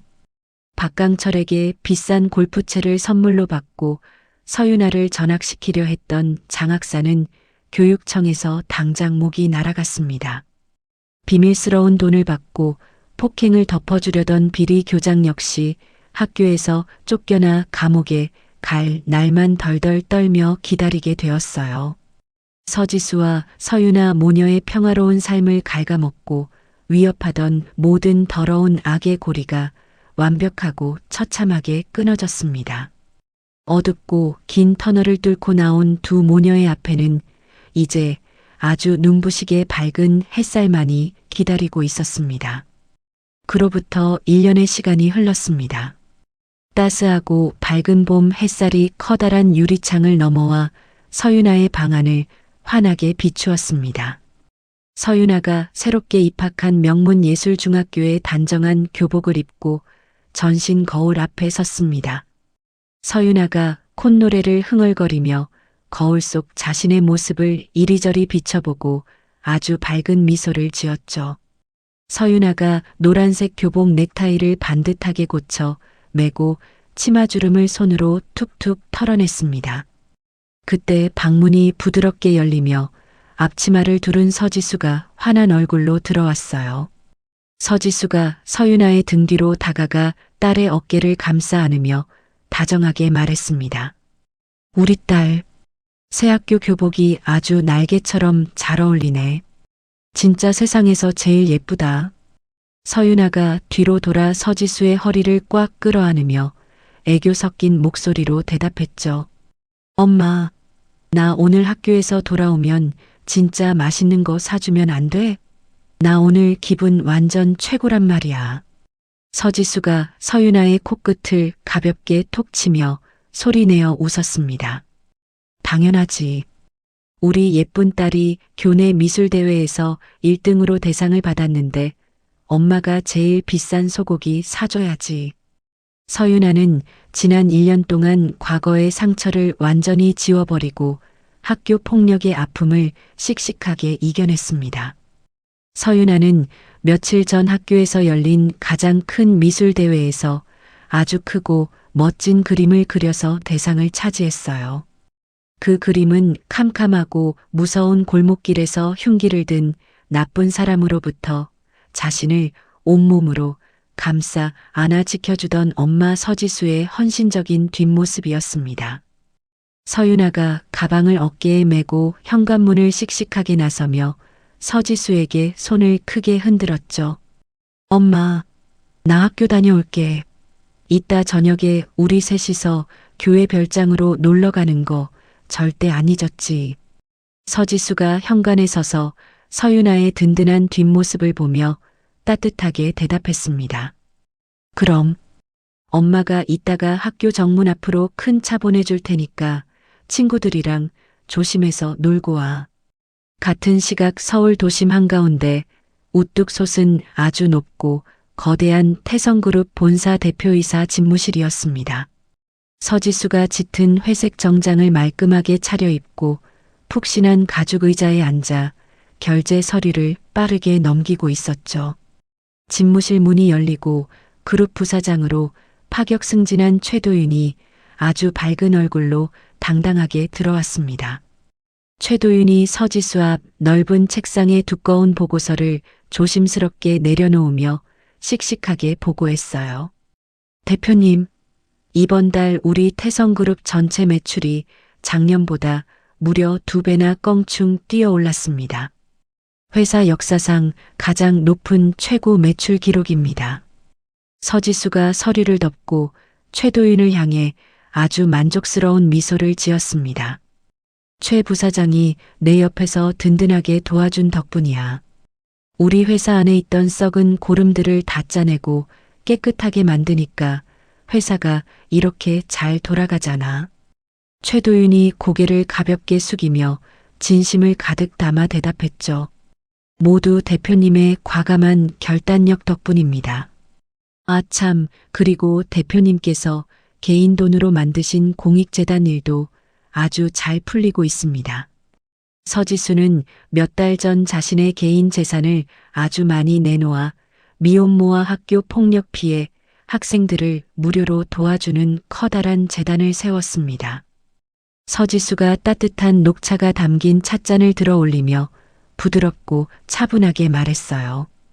돈이 없어서 억울하게 눈물 흘리고 괴롭힘 당하는 아이들이 이 세상에 더 이상 없어야 해. 변호사들 더 많이 뽑아서 어려운 사람들 확실하게 끝까지 도와줘. 최도윤이 양복 안주머니에서 수첩을 꺼내 메모를 꼼꼼하게 적으며 힘차게 대답했습니다. 네, 대표님. 제가 직접 재단 업무를 매일매일 꼼꼼하게 챙기겠습니다. 이따 오후에는 유나 아가씨 모시고 교회 별장으로 제가 직접 운전해서 모시겠습니다. 서지수가 창밖에 구름 한 점 없이 맑은 파란 하늘을 올려다보며 입가에 잔잔한 미소를 띄웠죠. 하지만 파란 하늘 아래 아주 멀리 떨어진 외딴 곳의 교도소는 완전히 딴 세상이었습니다. 햇빛조차 제대로 들어오지 않는 좁고 삭막한 교도소 독방 아니었어요. 푸른색 낡은 죄수복을 입은 박강철이 차가운 콘크리트 바닥에 무릎을 모으고 웅크리고 앉아 있었습니다. 박강철의 얼굴은 밥을 제대로 먹지 못해 뼈만 남아서 흉측했고 두 눈은 퀭하게 깊이 파여서 초점이 전혀 없었죠. 두꺼운 쇠문 아래에 뚫린 작은 배식구가 덜컹 소리를 내며 열리고 플라스틱 식판 하나가 쑥 들어왔습니다. 식판 안에는 차갑게 딱딱하게 굳은 밥덩이와 쉰내가 진동하는 김치 쪼가리가 담겨 있었어요. 교도관이 두꺼운 곤봉으로 철문을 쾅쾅 요란하게 두드리며 무뚝뚝하고 험악하게 소리쳤습니다. 205번, 빨리 밥 남기지 말고 다 먹어. 다 먹고 나와서 화장실 청소해. 박강철이 바닥을 벌벌 기어가 식판을 두 손으로 끌어안고 쉰내가 나는 김치를 손가락으로 집어들었죠. 박강철이 코를 찌르는 역겨운 냄새에 헛구역질을 심하게 하며 허공을 향해 고함을 질렀습니다. 이런 개밥 같은 걸 사람이 어떻게 먹어? 나 대박전공 박강철 사장이야. 당장 따뜻한 고기 반찬이랑 쌀밥 가져와. 교도관이 콧방귀를 세게 뀌며 배식구를 거칠게 쾅 닫아버렸어요. 여기가 당신 안방인 줄 알아. 살인 미수범 주제에 말이 많아. 주는 대로 먹기 싫으면 그냥 평생 굶어. 박강철이 식판을 발로 뻥 차서 엎어버리고 바닥에 납작 엎드려 엉엉 소리 내어 통곡하기 시작했습니다. 과거 자신이 하청업체 사장 행세를 하며 흥청망청 돈을 쓰고 최고급 소고기를 썰어 먹던 그 화려한 식탁이 머릿속에 뚜렷하게 떠올랐기 때문이죠. 점심시간이 되어 수많은 죄수들이 모인 교도소 대식당 안이었습니다. 식당 벽에 튼튼하게 매달린 낡은 텔레비전 화면에서 난 뉴스가 아주 크게 흘러나오고 있었어요. 텔레비전 화면 가득 태성그룹 서지수 대표가 눈부신 조명 세례를 받으며 황금빛 상패를 높이 들어 올리는 화려한 모습이 대대적으로 보도되었습니다. 뉴스 앵커가 아주 흥분하고 떨리는 목소리로 서지수를 칭찬했죠. 태성그룹 서지수 대표가 올해 대한민국에서 가장 존경받는 경제인상을 수상했습니다. 회사를 가장 크게 키우고 불우한 이웃을 돕는 최고의 강인한 경영인입니다. 식당 긴 의자에 앉아 밥을 먹던 죄수들이 일제히 텔레비전을 쳐다보며 입에 튄 밥풀을 닦아내고 떠들기 시작했습니다. 얼굴에 커다란 흉터가 있는 죄수가 숟가락으로 식판을 탁탁 두드리며 크게 감탄했어요. 와, 저 여자 진짜 대단하다. 돈도 엄청나게 많고 카리스마도 장난 아니네. 저런 회장님 밑에서 딱 하루만 일해봤으면 내 평생 소원이 없겠네. 옆에 앉은 뚱뚱한 죄수도 고개를 마구 끄덕이며 맞장구를 쳤습니다. 내 말이 그 말이야. 저 여자가 자기 돈으로 세운 재단에서 불쌍한 애들 다 걷어서 무료로 공부시켜준다며? 진짜 하늘에서 내려온 천사가 따로 없어. 그 이야기를 구석에서 듣고 있던 박강철이 숟가락을 바닥에 툭 떨어뜨리고 두 손으로 덥수룩한 머리를 마구 쥐어뜯었죠. 박강철의 퀭한 두 눈에서 붉은 피눈물이 뚝뚝 떨어져 차가운 식판 위로 번졌습니다. 박강철이 자신의 가슴을 주먹으로 미친 듯이 퍽퍽 치며 짐승처럼 절규했어요. 아, 내가 미쳤지. 내가 단단히 미쳤어. 내가 왜 저런 무서운 사람을 몰라보고 까불었을까? 내 알량한 자존심과 허세 때문에 내 남은 인생을 다 망쳐버렸어. 박강철이 식당 바닥을 뒹굴며 가슴을 치고 오열했지만 다른 죄수들은 그를 미친 사람 취급하며 아무도 쳐다보지 않았습니다. 같은 시각 도시 외곽에 자리 잡은 낡고 삼엄한 소년원 안목공소였습니다. 머리를 빡빡 짧게 깎은 박호진이 코와 입을 가리는 먼지 마스크를 쓰고 무거운 나무 판자를 낑낑거리며 나르고 있었죠. 박호진의 낡은 옷과 온몸은 거친 톱밥으로 하얗게 뒤덮여 있었고 손바닥에는 굳은 살과 베인 상처가 가득했습니다. 무서운 인상의 교관이 긴 회초리를 허공에 휙휙 휘두르며 소년원 아이들을 향해 무섭게 윽박질렀어요. 동작 빨리빨리 안 해. 오늘 목공 할당량 다 못 채우면 오늘 저녁밥은 국물도 없을 줄 알아. 박호진이 무거운 나무를 바닥에 내려놓다가 뾰족한 가시에 손가락이 찢어져 붉은 피가 흘렀습니다. 박호진이 아픔을 참고 구석에 쪼그려 앉아 피가 나는 손가락을 입으로 꾹꾹 빨며 눈물을 찔끔 흘렸죠. 엄마 아빠는 대체 왜 나한테 1년 동안 면회 한 번을 안 오는 거야. 나 여기서 힘들어 죽을 것 같단 말이야. 짧은 휴식 시간이 주어지고 박호진이 목공소 구석에 산더미처럼 쌓인 폐유지 더미에 털썩 주저앉았습니다. 박호진이 휴지 더미에 섞여 있던 낡은 청소년 잡지 한 권을 무심코 집어들고 페이지를 천천히 넘겼어요. 순간 박호진의 눈동자가 커다랗게 벌어지며 숨을 헉하고 깊게 들이마셨습니다. 잡지 한가운데에는 명문예술중학교의 예쁜 교복을 입고 아주 아름답고 환하게 웃고 있는 서윤아의 커다란 전면 사진이 실려 있었죠. 사진 바로 옆에는 교내 미술대회 대상을 차지한 천재소녀 서윤아라는 아주 굵고 까만 글씨의 인터뷰 기사가 빼곡하게 적혀 있었습니다. 박호진이 덜덜 떨리는 거친 손가락으로 잡지 속 서윤아의 맑은 얼굴을 천천히 쓰다듬었어요. 과거 자신이 가난하고 냄새난다며 발로 차고 교구 창고에 가두며 괴롭히던 그 힘없던 서윤아가 이제는 자신이 감히 쳐다볼 수도 없이 눈부시게 빛나는 소녀로 변해 있었습니다. 박호진이 잡지를 바닥에 툭 떨어뜨리고 두 무릎에 얼굴을 푹 파묻은 채 꺼이꺼이 소리내어 통곡하기 시작했죠. 흑흑, 내가 다 망쳤어. 서윤아한테 조금이라도 잘해줬으면 나도 지금쯤 밖에서 햄버거 먹으면서 행복하게 살고 있을 텐데. 내가 쓰레기야. 가족에게 완벽하게 버림받고 지옥 같은 소년원에서 매일 무거운 나무나 날라야 하는 자신의 비참한 처지가 뼛속 깊이 뼈저리게 느껴졌습니다. 시간은 다시 빠르게 흘러 어느덧 붉은 노을이 아름답게 지기 시작하는 오후 늦은 시간이 되었습니다. 푸른 잔디가 끝없이 드넓게 펼쳐진 교회의 최고급 별장 앞마당은 아주 눈부시게 밝고 평화로웠어요. 편안한 옷으로 갈아입은 서지수와 서윤아 그리고 최도윤 부사장이 커다란 나무 그늘 아래 차려진 넓은 원목 식탁에 오순도순 둘러앉아 있었습니다. 식탁 위에는 아주 두툼하고 붉은 최고급 한우 안심 고기가 뜨거운 숯불 위에서 지글지글 맛있는 소리를 내며 익어가고 있었죠. 최도윤이 하얀 앞치마를 두르고 고기를 먹기 좋게 가위로 싹둑싹둑 자르며 환하게 웃었습니다. 윤아 아가씨, 이 고기가 입에서 솜사탕처럼 살살 녹는 제일 비싸고 맛있는 부위입니다. 많이 드십시오. 서윤아가 은포크로 커다란 고기 한 점을 콕 찍어 서지수의 입 앞으로 쑥 내밀었어요. 안 돼.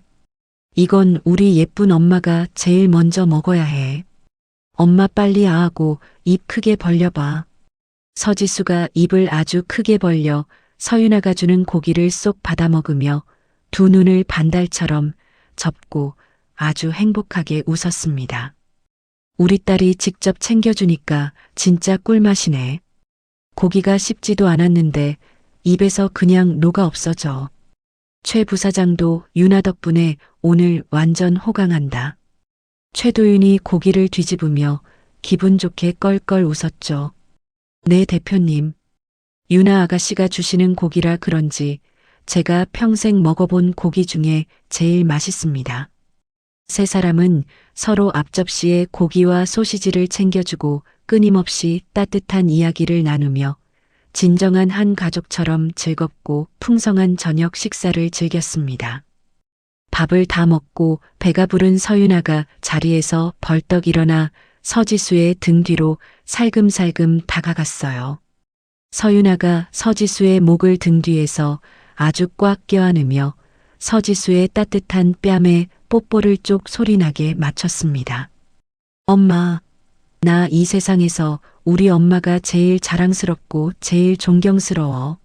엄마 내 엄마 해줘서 진짜 진짜 고마워. 내가 이 세상에서 우주 끝까지 제일 사랑해. 서지수가 자신에게 기대어 환하게 웃는 딸의 부드러운 머리카락을 손으로 살살 쓰다듬어 주었죠. 서지수가 붉게 물드는 아름다운 저녁 하늘을 조용히 바라보며 아주 깊고 평안한 숨을 내쉬었습니다. 엄마도 우리 예쁜 윤아 아주 많이 사랑해. 우리 앞으로는 매일매일 이렇게 맛있는 거 먹으면서 평생 웃으면서 행복하게 살자. 서윤아가 서지수의 넓고 따뜻한 품에 얼굴을 비비며 까르르 굿을 굴러가는 맑은 웃음소리를 터뜨렸습니다. 그간의 모든 끔찍했던 슬픔과 역경을 이겨내고 끈질긴 악을 철저히 처단한 두 모녀의 맑은 얼굴에는 그 어떤 어두운 그림자도 찾아볼 수 없는 눈부시게 찬란하고 벅찬 행복만이 가득 차올랐습니다. 오늘의 이야기는 여기까지입니다. 짓밟힌 자존심을 되찾고 소중한 내 가족을 지켜낸 서지수 모녀의 행보가 여러분께 조금이나마 통쾌한 카타르시스가 되었기를 바랍니다. 겉모습만으로 사람을 판단하고 약자를 괴롭히는 이들에게 세상은 언젠가 반드시 그에 상응하는 혹독한 대가를 치르게 한다는 사실을 다시 한번 확인하게 됩니다. 정의는 결코 늦지 않습니다. 이야기를 끝까지 들어주신 분이 계시고 공감이 가신다면 댓글 하나만 남겨주세요.